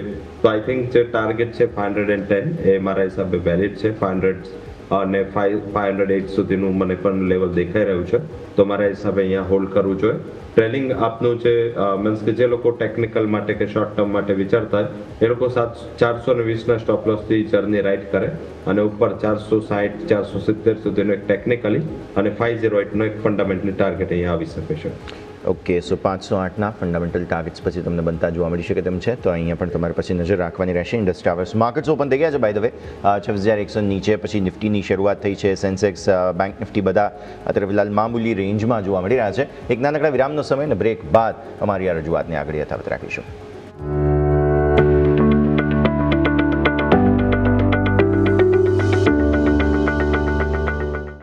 બ્રેક બાદ આપનું સ્વાગત છે. ભારતીય માર્કેટ્સના ઓપનિંગ પર નજર કરી લો. 26,100 તુરંત નીચે ગયા બાદ 26,100 ઉપર ફરી એકવાર આવ્યા છીએ. નાનકડી રેન્જમાં માર્કેટ્સ કારોબાર અત્યારે ફિલહાલ કરી રહ્યા છે. લીલા નિશાનમાં બેંક નિફ્ટીએ તુરંત આવવાની કોશિશ કરી, અગેઇન સફળતા મળી નથી. સેન્સેક્સ પણ થોડા લાલ નિશાનમાં છે. માત્ર સ્મોલ કેપમાં થોડી ખરીદદારી, મિડ કેપ લીલા નિશાનમાં આવવાની કોશિશ કરી રહ્યો છે. સો ફાર એકંદરે નાનકડી રેન્જમાં કારોબાર જોવા મળી રહ્યો છે. વોલેટિલિટી ઇન્ડેક્સ શરૂઆતમાં થોડો વધ્યો છે, એવી કોઈ ખાસ રિએક્શન નથી. ડિફેન્સ જબરદસ્ત ખરીદદારી તમને જોવા મળી રહી છે આજે. Capital market, real estate, CPSE, consumer durables બધામાં ખરીદારી, PSE છે, સર્વિસ સેક્ટર છે, બધામાં થોડી ખરીદારીના સંકેત. વેચવાલી ક્યાં છે? Oil and gas, metal, health care બધામાં થોડી વેચવાલીના સંકેતો બની રહ્યા છે. નિફ્ટીના ટોપ ગેઇનર્સ લૂઝર્સ પર નજર કરી લઈએ. સૌથી પહેલાં BEL ડિફેન્સમાંથી ધ્યાન પર આવી રહ્યો છે, 0.5% આસપાસની મજબૂતી સાથે. એટર્નલ સારી ખરીદારી આજે ઘણા દિવસો બાદ ફરી એકવાર ફ્લેવરમાં ફર્યો છે. ફરી ઇન્ડિગો તમે નજર કરો તો 0.5% આસપાસની ખરીદારી અહીંયા થઈ રહી છે. HCL tech, Shriram finance, ICICI bank સારી ખરીદારી. વેચવાલી ક્યાં છે? Doctor Reddy's lab, Asian paints તમે જુઓ, TCS, હિન્ડાલ્કો, કોટક બેંક, આ બધા જ સ્ટોક્સ છે કે જેમાં બેઝિકલી દબાણના વેચવાલીના સંકેતો બનતા જોવા મળી રહ્યા છે. એટલે પ્રાઇમા ફેસી અહીંયા દબાણ જોવા મળી રહ્યું છે. ડિફેન્સ સ્ટોક સાથે ચર્ચાની શરૂઆત કરીએ. વરુણ સર, ઓબ્વિયસલી ફ્લેવરમાં છે સમગ્ર વિશ્વમાં. યુરોપના માર્કેટ્સમાં પણ ડિફેન્સ સ્ટોક્સ, કેમ કે ગ્રીનલેન્ડને લઈને ચર્ચા. અમેરિકામાં પણ ડિફેન્સ સ્ટોક્સ, કારણ કે અત્યારે ફિલહાલ જે વેનેઝુએલા અને ત્યારબાદ પનામા છે, ગ્રીનલેન્ડ છે, બધાને લઈને ચર્ચા. આપણે ત્યાં પણ ડિફેન્સ સ્ટોક્સમાં બજેટને લઈને પણ થોડું ઘણું એક્શન મે બી પોસિબલી જોવા મળી રહ્યું છે. વરુણ સાહેબ. જી યસજી, આપ જોશો તો નિફ્ટી ડિફેન્સની અંદર આપણે જ્યારે વાત કરીએ ત્યારે 7300ની આસપાસના લેવલ્સ આપણને લો બન્યા અને એક રેન્જની આસપાસથી એક સપોર્ટ લીધો છે, lower end of the range. અને અત્યારે 200 SMA જે 7960ની આસપાસની હતી એની ક્રોસ કરીને અત્યારે 8050ની આસપાસ છે. હવે આપ જોશો તો આ એક રેઝિસ્ટન્સ લેવલ છે અને ત્યાંથી આપણને એક વખત રિજેક્શન જોવા મળ્યું હતું. અહીંયાથી 8300 સુધીનો જે એક ઝોન છે 2-3%નો, એ ઝોન થોડો ડિફિકલ્ટ છે નીકાળવો, પણ જો એ અત્યારે નીકળી જાય છે અને 8350 8400ની ઉપર આપણને જો નિફ્ટી ડિફેન્સ બ્રેકઆઉટ આપે છે તો અહીંયા સારા એવા લેવલ્સ આપણને બની શકે છે. હવે જો બ્રેકઆઉટ આપશે કે નહીં તો એમાં આપણે જે એના કોન્સ્ટિટ્યુઅન્સ છે એની આપણે સ્ટડી કરવું જોઈએ. તો BEL આપ જોશો તો BELમાં આપણે જ્યારે ઓર્ડર બુકની સારી એવું આપણને ન્યૂઝ મળ્યા હતા 395ની આસપાસ આપણે જ્યારે એને એનાલાઇઝ કર્યો હતો ત્યારે આપણે 380થી લઈને 410ની એક રેન્જ હતી જોવા મળતી હતી અને 410 ઉપર કોઈ પણ બ્રેકઆઉટ મળે છે તો આજે એક ડબલ ટોપની પેટર્ન હતી નેગેટ કરે છે અને હવે સ્ટોક ફરીવાર તેજીમાં તૈયાર છે. તો આપણે જોશું તો 410ની ઉપર ક્લોઝિંગ આપ્યું અને 2-3 દિવસ સારું એવું કન્સોલિડેશન કરીને આજે આપણું તો 1%ની આસપાસ પ્લસ છે, 420ના લેવલ આવ્યા છે. તો જે રીતે આપણો વ્યૂ હતો BELની અંદર કે હવે આપણે અહીંયા લાઈફ હાઈ જોઈ શકીએ છીએ 430-435ની ઉપર અત્યારે જઈ શકે છે. HLમાં સેમ વે આપ જોશો તો 4300-4350ની આસપાસ સારો બેઝ બન્યો છે. 4600ની આસપાસ એક નાનકડો રેઝિસ્ટન્સ છે. જેવી રીતે ક્રોસ કરે છે તો 5000 લેવલ સુધી ત્યાં પણ આવી શકે છે.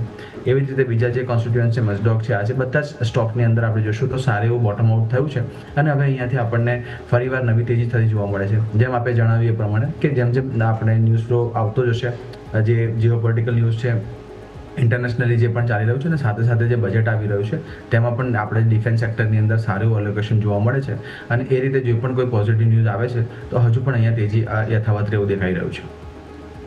ઓકે, તો વ્યૂ આ પ્રમાણે ડિફેન્સ સ્ટોક્સમાં આજે સારી ખરીદારી જોવા મળી રહી છે, નજર રાખીશું. આઈટી સ્ટોક્સ ધીરે ધીરે ફરી એકવાર ફ્લેવરમાં આવી રહ્યા છે. જુઓ, ગ્લોબલી તો રવિ સર આપણે જોઈ રહ્યા છે કે આઈટી સ્ટોક્સ તેજીમાં છે. તેનું કારણ AI છે. ગઈકાલે ગૂગલે બેઝિકલી એપલની માર્કેટ કેપ ક્રોસ કરી લીધી છે. બીજા નંબરની સૌથી મોટી અમેરિકન કંપની આલ્ફાબેટ બેઝિકલી બની ગયું છે અને આપણે ત્યાં પણ ધીરે ધીરે મે બી આઈટી સ્ટોક્સ ફ્લેવરમાં આવી રહ્યા છે. ઓબ્વિયસલી સ્ટોરી બહુ અલગ છે US કરતાં આપણા આઈટી સ્ટોક્સની, બટ સ્ટીલ એક ધીમી પણ મક્કમ ગતિ આગળ વધી રહ્યા છે. રવિ સર, કોઈ ઓબ્ઝર્વેશન્સ? આજે HCL ટેકમાં બાય ધ વે નિફ્ટીના ટોપ ગેનરમાંથી એક બની રહ્યો છે અને થોડી ખરીદદારી સામે આવી રહી છે. રવિ સર, ઝડપથી આવતું સપ્તાહ ખાસું એવું ક્રુશિયલ છે. ઇન્ફોસિસ જવું તો એના પહેલા મીન્સ કે અહીંયા 2 કંપનીઓ TCS, HCL અને વિપ્રો વીકેન્ડ, આઈ થિંક આ બધા જ પરિણામો આવતા સપ્તાહે આવવાના છે.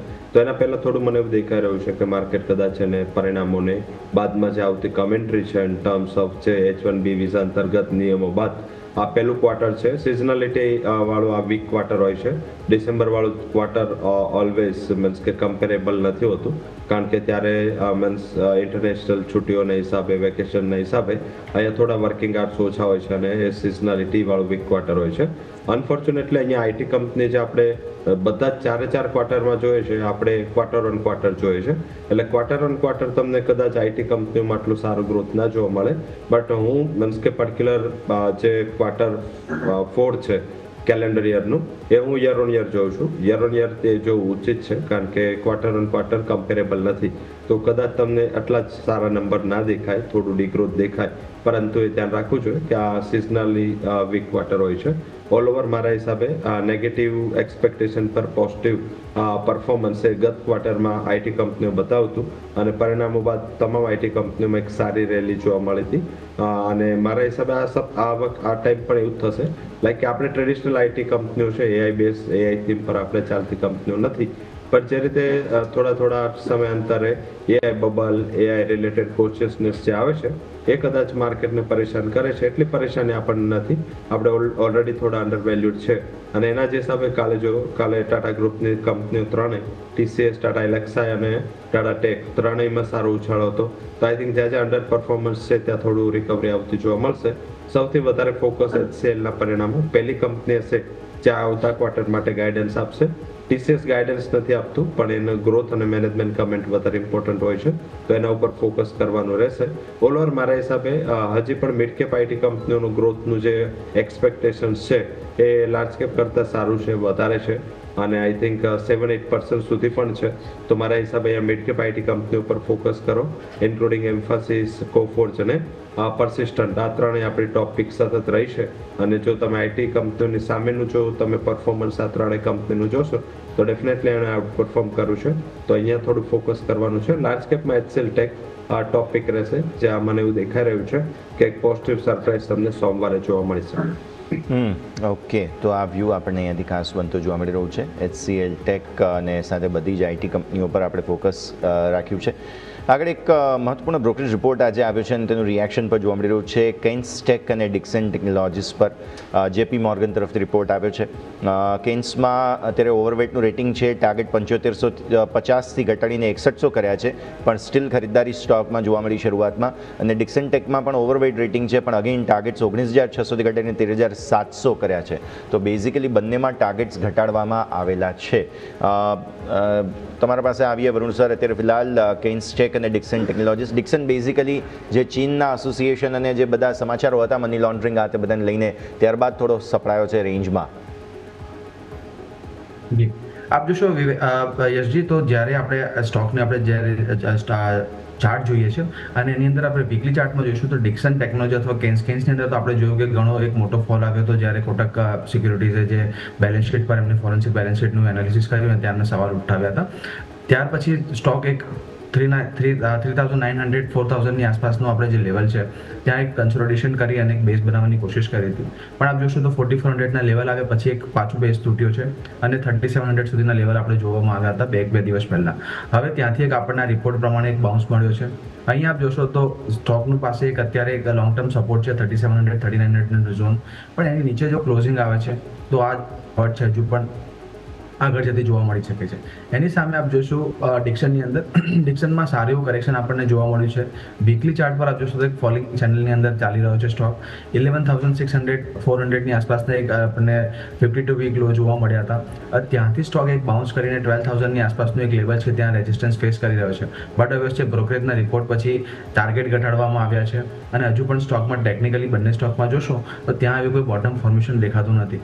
સાથે સાથે આપ જોશો તો પીજીએલ છે, ડિક્સન છે, મેનેજમેન્ટ ગાઈડન્સ આપણે જોઈશું તો ફંડામેન્ટલી એમાં પણ આપણે જોઈશું તો ત્યાં પણ એક સ્લો ડાઉન આવે છે, ત્યાં ગ્રોથ ઓછો થઈ શકે છે, મેનેજમેન્ટના ગાઈડન્સ એવા છે. અને સ્માર્ટફોનનું જે ડિક્સનનું જે ગ્રોથ છે એ પણ ઓછો થશે એવા રિપોર્ટ્સ આપણે જોયા છે. તો અહીંયા હજુ પણ એવું કોઈ બોટમ આઉટ નથી થયું. બિલકુલ બ્રોકરેજનો રિપોર્ટ છે અને જે ટાર્ગેટ છે કરંટ માર્કેટ પ્રાઇસ કરતાં ઘણા ઉપર છે, પણ હજુ પણ એવો કોઈ બોટમ આઉટ નથી થયું અને આ અત્યારે કન્સોલિડેશન થયા પછી કોઈક બેઝ બને પછી એન્ટ્રી કરવી જોઈએ. હાલ ફિલહાલ અત્યારે અવોઇડ જ રાખવું જોઈએ. ક્લિયરલી અવોઇડનો વ્યૂ અહીંયાથી ખાસ બનતો જોવા મળી રહ્યો છે, નજર રાખીશું. અચ્છા, બે કન્ફ્યુઝન અત્યારે માર્કેટ્સમાં ચાલી રહ્યા છે અને બંને માર્કેટના કામકાજના દિવસોને લઈને છે. પહેલું કન્ફ્યુઝન ચાલી રહ્યું છે 15 જાન્યુઆરી માટે. આપણને લોકોને તો સંક્રાંત આ તે બધાને લઈને ઓબ્વિયસલી હંમેશા કમ્પ્લેન રહી જ છે કે સંક્રાંત પર માર્કેટ કેમ ચાલુ છે, પણ ઓબ્વિયસલી મહારાષ્ટ્રના પ્રમાણે ચાલે છે માર્કેટ્સ. એટલે 15 જાન્યુઆરીએ મહારાષ્ટ્રમાં રજા છે કારણ કે મુંબઈમાં કોર્પોરેશન એટલે કે બીએમસી જેને કહેવામાં આવે છે, બ્રિહન મુંબઈ કોર્પોરેશન, ત્યાં ચૂંટણી છે. હવે એ ચૂંટણીને કારણે મતદાનને કારણે બેઝિકલી મહારાષ્ટ્રમાં રજા છે. હવે જો મહારાષ્ટ્રમાં રજા એટલે સ્વાભાવિક એનએસઈ બીએસઈ જે બંને મુંબઈમાં છે તો તેમણે કારોબારી સત્ર ચાલુ રાખવું બંધ રાખવું તેને લઈને કન્ફ્યુઝન થાય. હવે એ કન્ફ્યુઝન તો થાય જ, પણ હજુ બીજું કન્ફ્યુઝન છે બજેટને લઈને. 1 ફેબ્રુઆરીએ બજેટ છે, ટેકનિકલી હોય છે 1 ફેબ્રુઆરીએ ઘોષિત કરવામાં આવતું હોય છે, પણ 1 ફેબ્રુઆરી રવિવાર છે. ગયા વર્ષે શનિવાર હતો, શનિવારે કામકાજ ચાલુ હતું. એટલે જો આ વખતે રવિવારે બજેટ રજૂ થાય તો ટેકનિકલી માર્કેટ્સે રવિવારે ઓપન થવું પડે. તો એક દિવસ બંધ એક દિવસ ચાલુ, અને જો 15 તારીખ મળી જાય તો આમે ગુજરાતીઓ ખુશ થઈ જશે કેમ કે બધાને વાસી ઉત્તરાયણ કરવા મળવાની છે. રવિ સર, યોર ટેક. ઝડપથી ગઈ વખતે પણ સેમ થયું હતું. આઈ થિંક મહારાષ્ટ્રમાં જે એમના સ્ટેટના ઇલેક્શન હતા એટલે એક દિવસ આપણને એનો મળી ગયો હતો રજાનો, અને સામે બજેટના દિવસે શનિવારે માર્કેટ ચાલુ રાખી દીધું એટલે આપણે ત્યાં મીન્સ કે કોમ્પ્રોમાઇઝ થઈ ગયું. 15 તારીખ વાળું હું શ્યોર નથી. 15 તારીખ કારણ કે લાસ્ટ ટાઈમ જ્યારે રજા હતી ત્યારે એ સ્ટેટ ઇલેક્શન હતું અને સ્ટેટ ઇલેક્શનના હિસાબે હતી. આ વખતે જે છે આઈ થિંક કે મીન્સ સ્ટેટ ઇલેક્શન નથી, આઈ થિંક આ એક મીન્સ કે કોન્ટિનેન્ટનું ઇલેક્શન ગણી શકાય. તો આઈ થિંક આમાં રજા રાખે માર્કેટમાં તો પણ થોડું મીન્સ કે કારણ કે ઓલરેડી સ્કેડ્યુલ આવી ગયું છે અને હવે આને લઈ જો પરિવર્તન કરે તો મારા હિસાબે થોડું નેગેટિવ ગણાય. તો કદાચ એ હજુ હું એટલો સહમત નથી અને મીન્સ કે કદાચ એ પણ મીન્સ એનએસઈ બીએસઈ ડેફિનેટલી મુંબઈમાં છે પણ મીન્સ માર્કેટ ચાલુ રહી શકે કારણ કે મીન્સ બીએમસીના ઇલેક્શન છે ડેફિનેટલી, પણ એ લોકો કદાચ અત્યારે બિઝનેસ ઇલેક્શન કરતાં વધારે ઇમ્પોર્ટન્ટ છે. નહીં તો આપણે 14 તારીખે આપણો પણ તહેવાર છે, બટ આઈ થિંક આ એક કન્સિડરેશનમાં નથી લેવાતું કારણ કે ગુજરાત સ્પેસિફિક તહેવાર છે. એમ મારા હિસાબે આને ગણવું જોઈએ કારણ કે ખાલી બીએમસીના કોર્પોરેશન ચૂંટણીમાં જો રજા ડિક્લેર કરે તો ગ્લોબલી પણ એવું થાય કે મીન્સ કે એક સિટીના કે બીએમસી પૂરતા ઇલેક્શન પર થયું. 1 તારીખે જો બજેટ હશે તો ડેફિનેટલી તમારે રવિવારે મીન્સ કે માર્કેટ ચાલુ રહેશે. હવે માર્કેટ એ પણ વિચાર રહ્યું છે કે આગળના દિવસે ઇકોનોમિક સર્વે હોય છે અને ઇકોનોમિક સર્વેના દિવસે માર્કેટ ચાલુ રહેશે. હવે જો શનિ રવિ બંને દિવસ ચાલુ રાખે તો આઈ થિંક બહુ મોટું કેઓસ થાય. બટ ઓલ ઓવર મને એવું લાગી રહ્યું છે પ્રાઇમા પેઝી પર અને અત્યારે જે ઇન્ટરનલી અને પહેલાના ન્યૂઝ આવી રહ્યા છે, કદાચ પહેલું જે ઇકોનોમિક સર્વે છે પ્રીપ્રોન થશે 28-29 બેમાંથી 1 તારીખે ઇકોનોમિક સર્વે આવી જશે. ત્યારબાદ 1 તારીખે બજેટની ડેટ કદાચ ફિક્સ રાખે, કારણ કે આ ડેટ ફિક્સ છે. વાર ત્યારે પણ જ્યારે રિઝોલ્યુશન પાસ થયું કે 28 ફેબ્રુઆરીથી આપણે આગળ આવે, તો મારા હિસાબ માર્કેટ ચાલુ રાખવાની કોઈ જરૂર નથી. મેં છેલ્લા આપણે ઘણા બધા બજેટ સાથે જોયા છે. જો કેપિટલ માર્કેટને લઈને જ્યારે ત્યારે એકવાર બજેટમાં ચેન્જીસ આવ્યા હતા ત્યારે થોડું ઇમ્પેક્ટ તમને માર્કેટ પર આવતી દેખાઈ હતી. અધરવાઇઝ માર્કેટમાં શું હોય છે, આના હિસાબ બંધ રહે તો સારું, કારણ કે બંધ રહે તો માર્કેટ એને થોડું ડાયજેસ્ટ કરે, રીડિંગ કરે આટલું મોટું બજેટ. કારણ કે શું થાય છે કે ધારો કે આજે ફાઇનાન્સ મિનિસ્ટરે રેલવે વિશે બોલતા નથી પણ એક્ઝામ્પલ હિસાબે ચાલુ કરી દીધું. હવે જ્યારે ચાલુ કરે ત્યારે બધા સ્ટોક 5-10% ઉપર થઈ જાય. જેવું સ્પીચ પૂરી થાય ત્યારે હતા ત્યાં ન ત્યાં, એટલે આ ખોટી વોલ્ટાલિટી હોય. તો આ તો એક દિવસ બંધ હોય તો સ્ટડીનું થાય, પણ એ શ્યોર છે કે જો 1 તારીખે રવિવારે બજેટ ગવર્મેન્ટ ડિક્લેર કરે છે તો આઈ થિંક માર્કેટ ચાલુ રહેશે. પણ 15 તારીખે મારા હિસાબે હજી પણ બહુ ઓપ્ટિમિઝમ ના રાખવું જોઈએ અને પતંગ ઓછી ખરીદવી જોઈએ. 15 તારીખની જે લોકો આશા રાખે છે બધા ભૂલી જજો. હવે એક્સપેક્ટેશન્સ હતી બધાની કે 15 તારીખે કદાચ માર્કેટ બંધ હશે. મને યાદ છે કે 1 કે 2 વર્ષ પહેલાં પહેલી વખત એવું થયું હતું કે હું પ્રોપરલી મકર સંક્રાંતિ એન્જોય કરી શક્યો હતો, કેમ કે કંઈક રજા હતી. જે લગભગ લાસ્ટ યર જ હતું, 14 તારીખ હતી અને પ્રોપર જેને કહેવાય ને કે એવું ફિલિંગ આવેલી કે હા માર્કેટ બંધ છે અને આ બધી પરિસ્થિતિ. તો એવું આ વખતે તો શક્ય લગભગ લાગતું નથી. તો આવા સંકેતો હોપ્સ કયો હોય તો ભૂલી જજો. આવો આગળ વધીએ. અત્યારે તો સોફાર માર્કેટ્સ રેન્જમાં છે, કોઈ ખાસ પરિવર્તન નથી. બેંક નિફ્ટી બેઝિકલી હજુ પણ સપોર્ટ શોધવાની કોશિશ કરે છે, પણ નિફ્ટી 20 ડેમાંને ઓફિશિયલી નીચે. આપણે હવે 26,050ને ટેસ્ટ કરવા તરફ આગળ વધી રહ્યા છીએ. 26,063 તમારું 20 ડેમાં છે ડેઇલી ચાર્ટ્સ પર, જેને આપણે ઓફિશિયલી તોડી રહ્યા છીએ. જેનો મતલબ એ થાય કે જો આજે 20 ડેમાંને નીચેનો ક્લોઝ આપણને મળી જશે તો ઓફિશિયલ બેરિશ કન્ફર્મેશન તમને મળવા જઈ રહ્યા છે. ઓબ્વિયસલી બજેટ છે, બજેટને લઈને કંઈ પણ નવાજૂની થઈ શકે, પણ એ નવાજૂનીના ચક્કરમાં અત્યારે બીજું કંઈ થઈ રહ્યું નથી. તો આ સ્થિતિને આપણે ખાસ ધ્યાન પર રાખવાની રહેશે. થોડા ઘટનારા શેર્સ પર ફોકસ હવે વધારીશું, જેમાં સૌથી પહેલાં મને ધ્યાન પર આવી રહ્યું છે અહીંયાથી ઓબ્વિયસલી પહેલાં નિફ્ટી 500ના ટોપ લૂઝર્સ પર નજર કરી લઈએ. આજે હિન્દ ઝિંક અને હિન્દુસ્તાન કોપર બંનેમાં થોડો ઘટાડો જોવા મળી રહ્યો છે. ઇવન વેદાંતામાં પણ ઘટાડો છે. એક બહુ દુઃખદ સમાચાર આજે સામે આવ્યા છે. અગ્નિવેશજી જેઓ ખાસ અનિલ અગ્રવાલ સાહેબના પુત્ર હતા, તેમના નિધનના સમાચાર સામે આવેલા છે. તેઓ સ્કીઇંગ કરી રહ્યા હતા અમેરિકામાં અને ત્યાં તેઓ પહેલાં ઈજાગ્રસ્ત થયા, હોસ્પિટલ ખસેડાયા અને ત્યાં તેમનું હૃદયરોગના હુમલાને કારણે નિધન થયું. હવે આ નિધનના સમાચાર બાદ સ્વાભાવિક છે કે સમગ્ર મેટલ સ્ટોક્સ ખાસ કરીને વેદાંતા અને હિન્દ ઝિંક, કેમ કે હિન્દ ઝિંકમાં તો તેઓએ મોટી જવાબદારી પણ સ્વીકારેલી હતી અગ્નિવેશજીએ. ખૂબ જ જેને કહેવાય ને કે દુઃખદ ખબર છે આ, અને સ્વાભાવિક છે કે આપણે સૌ કોઈ જાણીએ છીએ તેમનું ઇનપુટ કેટલું છે. અનિલ અગ્રવાલ અને અગ્રવાલ પરિવારે મેટલ સ્પેસમાં ભારતના અર્થતંત્ર માટે કેટલું મોટું યોગદાન આપેલું છે. તો આ એક બહુ જ દુઃખદ સમાચાર જે છે તે આજે સવારે અમે દર્શાવ્યા હતા. તો એ જ સમાચાર અત્યારે ફિલહાલ તમે જે જોઈ રહ્યા છો. અગ્નિવેશ અગ્રવાલ, તેમનો જન્મ પટનામાં થયો હતો અને તેઓ અત્યારે ફિલહાલ અમેરિકા હતા, જ્યાં સ્કીઇંગ અત્યારે ફિલહાલ તેઓ કરી રહ્યા હતા અને એ સમયે ઇજાગ્રસ્ત થયા.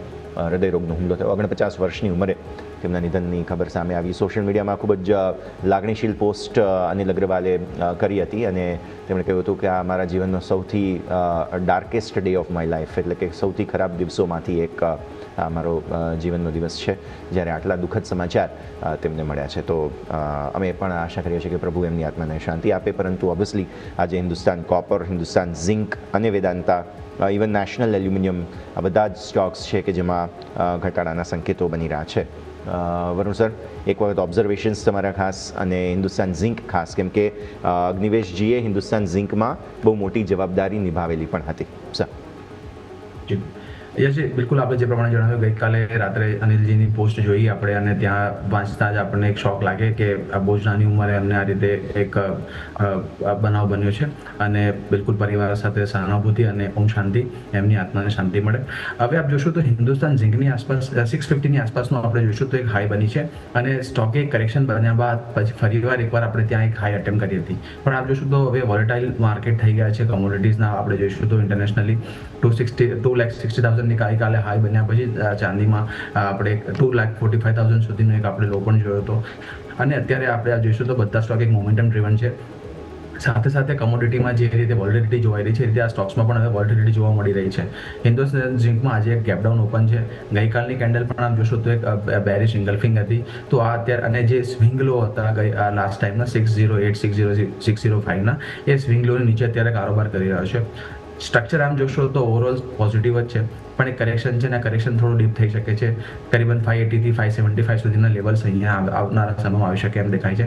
એમ પણ આપ જોશો તો નિફ્ટી મેટલ ઇન્ડેક્સ થોડું હિટેડ હતું અને મૂવિંગ એવરેજીસથી ઘણું ઉપર ગયું હતું. તો અત્યારે રિવર્સલ ટુ મીનના ટ્રેડ્સ થઈ રહ્યા છે અને આ સેક્ટરમાં હજુ પણ 2 થી 3% ઘટાડો હજુ પણ આવી શકે એવું દેખાઈ રહ્યું છે. ક્લિયરલી હજુ થોડું દબાણના સંકેતો બનતા જોવા મળી રહ્યા છે. આજે તો સમાચારોના બેઝિસ પર એક થોડું સ્ટોકની અંદર રિએક્શન જરૂર આવ્યું છે.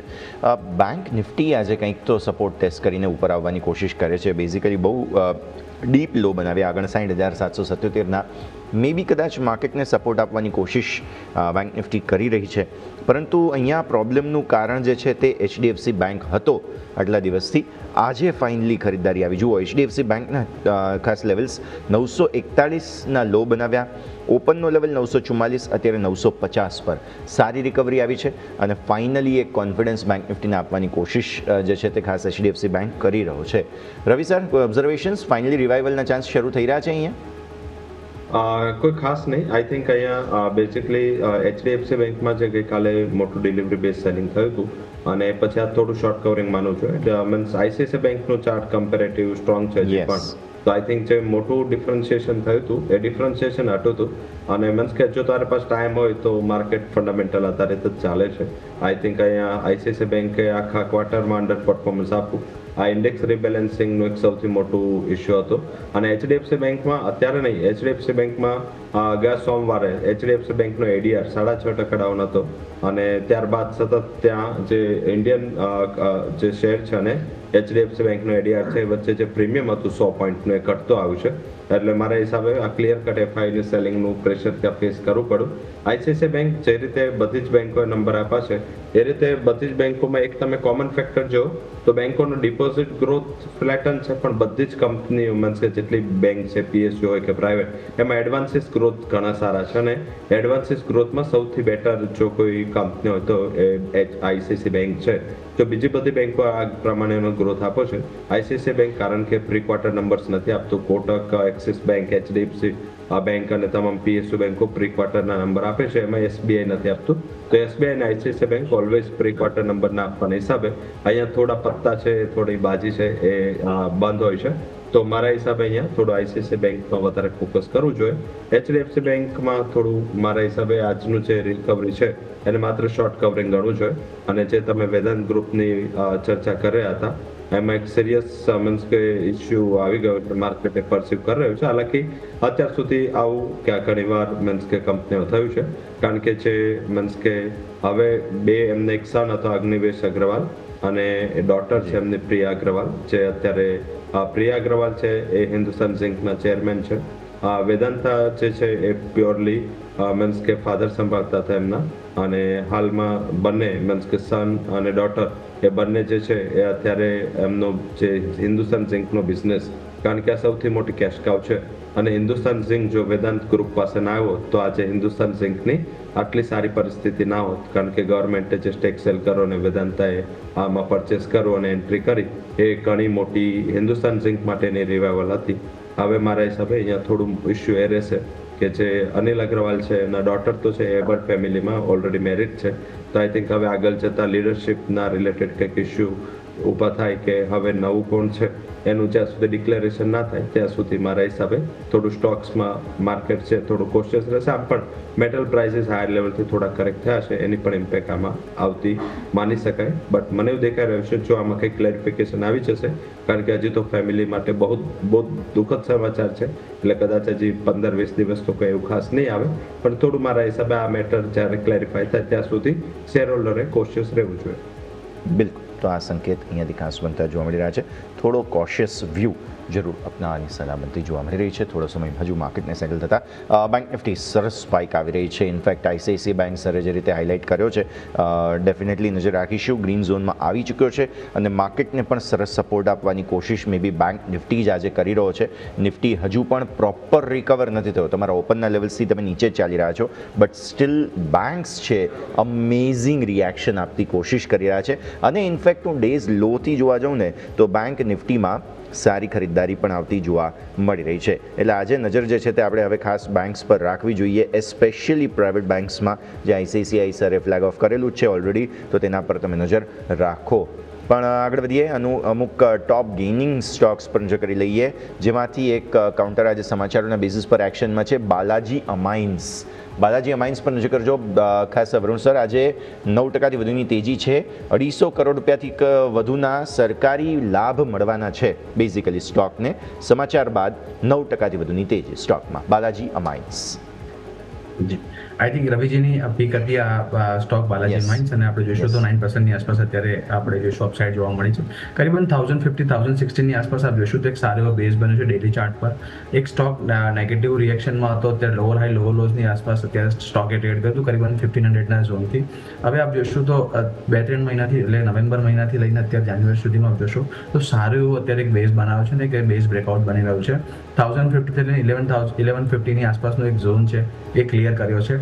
અને આજે જોઈશું તો વોલ્યુમ પણ સારા એવા વોલ્યુમથી અત્યારે વધી રહ્યો છે.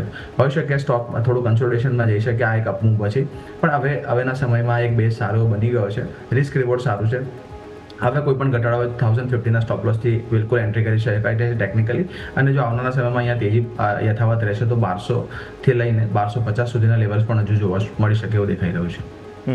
ઓકે, તો વ્યૂ આ પ્રમાણે બાલાજી અમાઇન્સ. રવિ સર, તમારો પણ ટેક સ્ટોક પર કોઈ રિવિઝન કરવાના છે લેવલ્સ? ફોર્ચ્યુનેટલી એવું થયું કે મીન્સ કે બહુ ગેપ અપ ના ખોલો, મીન્સ કે થોડું જ ગેપ અપ ખોલું તો ગઈકાલના ક્લોઝથી. લાઈક ગઈકાલે ક્લોઝ હતો 1070 ને આજે 1100 નીચે મળી રહ્યો હતો 1095 આસપાસ. એટલે આપણે એન્ટ્રી લેવલ આપવું નહોતું આજે 3માંથી એક પણ સ્ટોકનું, અને આપણે ખાલી સ્ટોપ લોસ અને ટાર્ગેટ આપ્યા હતા. ટાર્ગેટ અચીવ થઈ ચૂક્યો છે. રાઇડ કરો મારા હિસાબે. શોર્ટ ટર્મ માટે જેમ વરુણ જે કીધું બોટમ બની ચૂકી છે. આજનો ક્લોઝ લેવલ ઇમ્પોર્ટન્ટ છે. જો આજે ક્લોઝ 1146 ઉપર જે હમણાંનો રિસેન્ટ ટોપ છે, જો એની ઉપર બંધ થાય તો મારા હિસાબે હજી પણ આ રાઇડ સારી રીતે અને એક્સ્ટ્રાઓર્ડિનરી રાઇડ ચાલુ રહેશે. આજનું જે વોલ્યુમ છે એનું તમે જોશો તો 25 જૂન 2025 પછીનું હાઈએસ્ટ વોલ્યુમ એને સરપાસ અત્યારે સવારમાં જ કરી દીધું છે. અને મીન્સ કે એવરી યર તમે જોશો એ હર વાર મીન્સ કે જાન્યુઆરીથી લઈ જૂન, મીન્સ કે એના 24માં જે 25ની જાન્યુઆરી છે એમાં પણ એક 9 તારીખે બહુ મોટો ટ્રેડ બન્યો હતો સેમ આ જ દિવસ આસપાસ. અને એ દિવસનું ઇન્ટ્રાડે વોલ્યુમ છે એ હરોજના વોલ્યુમ કરતાં 7-8 ટાઈમ્સ હતું. અને સ્ટોક પણ મીન્સ કે 200-250 પોઈન્ટની ગેઇન સાથે બંધ થયો હતો. તો મારા હિસાબે જાન્યુઆરી એના માટે ચાલવાનો દિવસ પણ છે. અને આ મેં જોયું હતું, મીન્સ કે આ ન્યૂઝની તો ઇમ્પેક્ટ હતી પણ આ એક મીન્સ કે વોલ્યુમ વાઇઝ પણ એમાં જાન્યુઆરીમાં થોડું વોલ્યુમથી બ્રેકઆઉટ આવતું હોય છે. તો આ બ્રેકઆઉટ લોવર પર છે, આગળના બધા બ્રેકઆઉટ ટોપ પર હતા. એટલે મારા હિસાબે આમાં એક તેજીની ચાન્સીસ છે. મિનિમમ 1350 સુધીનો ટાર્ગેટ છે, હોલ્ડ કરો.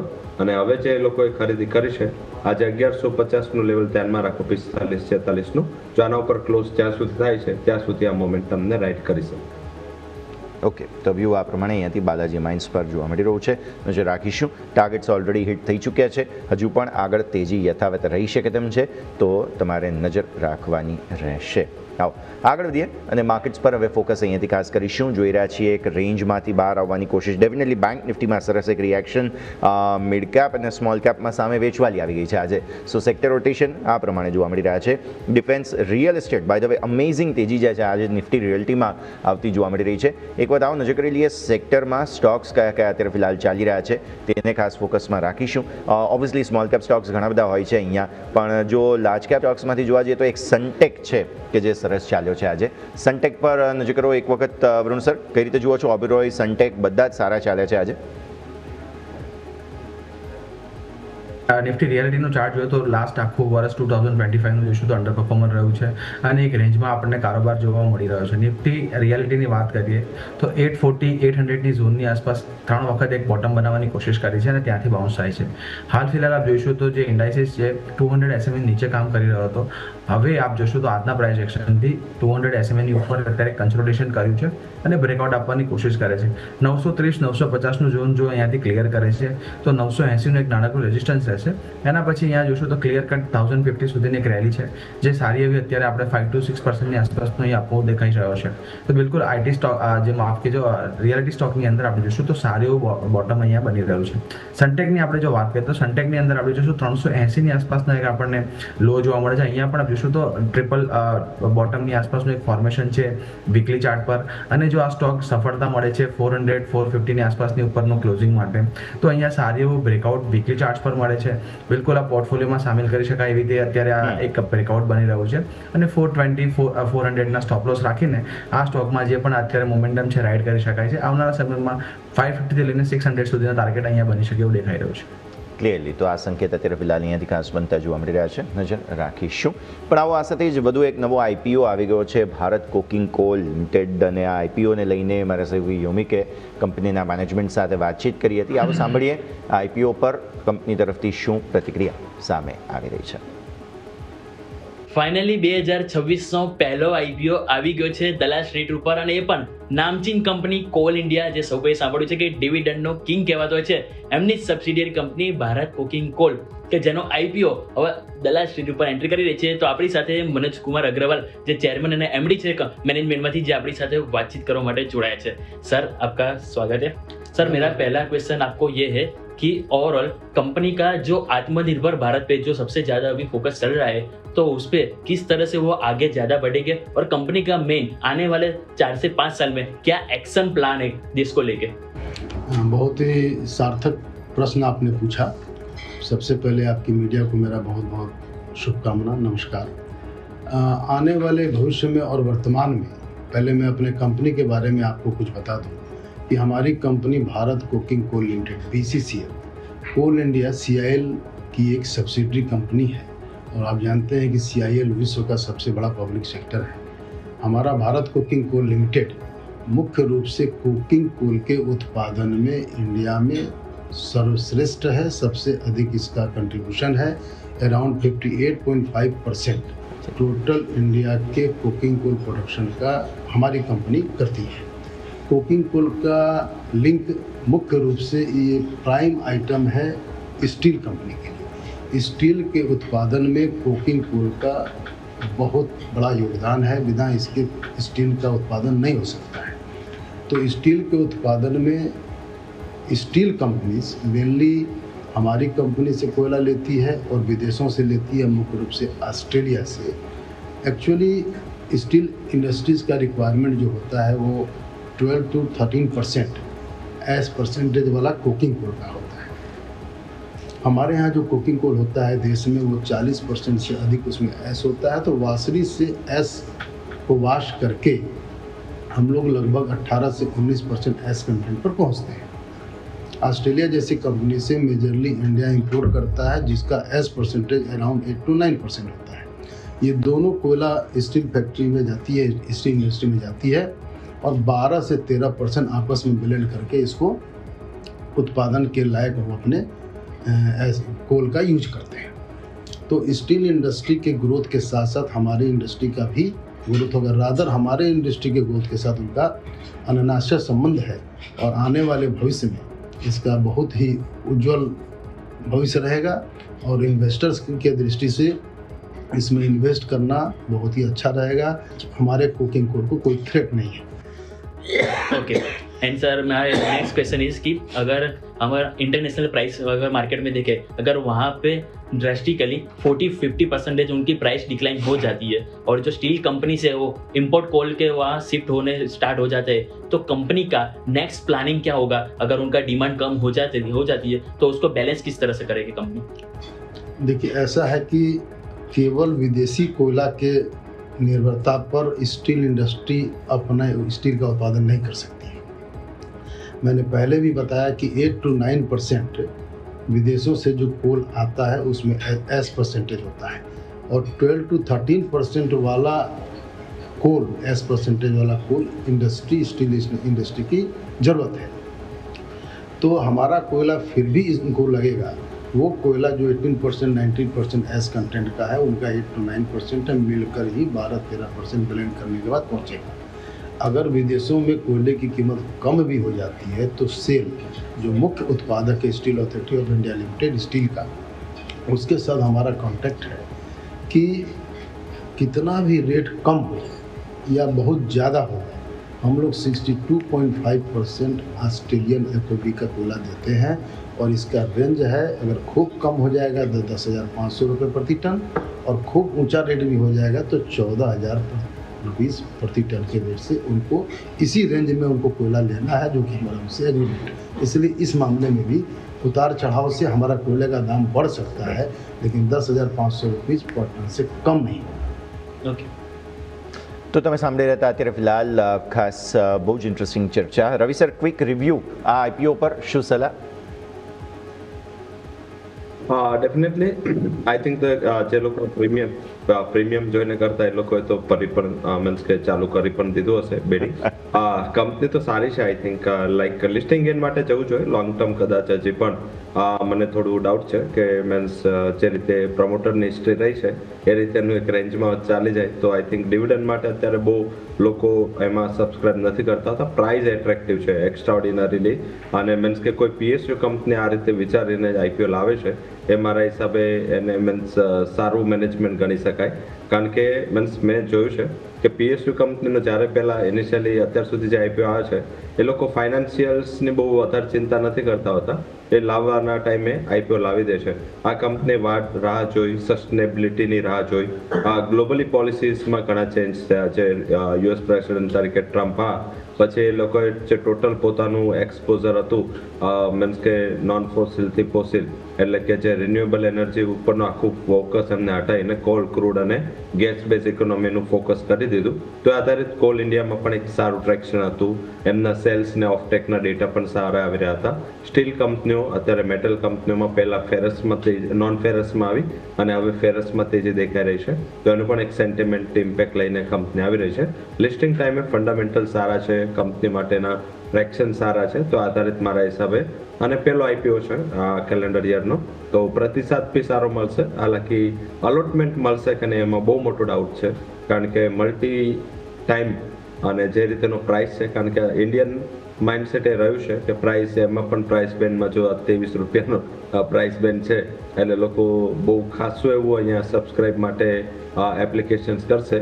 અને મારા હિસાબે એક રેકોર્ડ બ્રેક સબસ્ક્રિપ્શન તમે અત્યાર સુધીની હિસ્ટ્રીમાં PSU કંપનીમાં નંબર ઓફ ટાઈમ્સ આ કંપનીમાં આવતું જોવા મળશે. ઓકે, તો આ સંકેત છે, નજર રાખીશું. સમય ચર્ચા લેવાનો વરુણ સર જેટલી ચર્ચા કરી સ્ટાન્ડર્ડ ડિસ્ક્લોઝર્સ. જી યસ, આજે જે પણ ચર્ચા કરી મારી પર્સનલ ક્વેશ્ચન નથી. કંપનીના મોડલ પોર્ટફોલિયોનો પાર્ટ હોઈ શકે છે. Being a small case manager, securities market subject to market, આપ કોઈ પણ ટ્રેડ કરો આપણા ફાઇનાન્શિયલ સલાહકારની સલાહ લઈને જ કરવો જોઈએ. Past performance does not guarantee any future કરવો ધ્યાનમાં રાખું છું. શોમાં બોલવા બદલ ખૂબ ખૂબ આભાર. Thank you.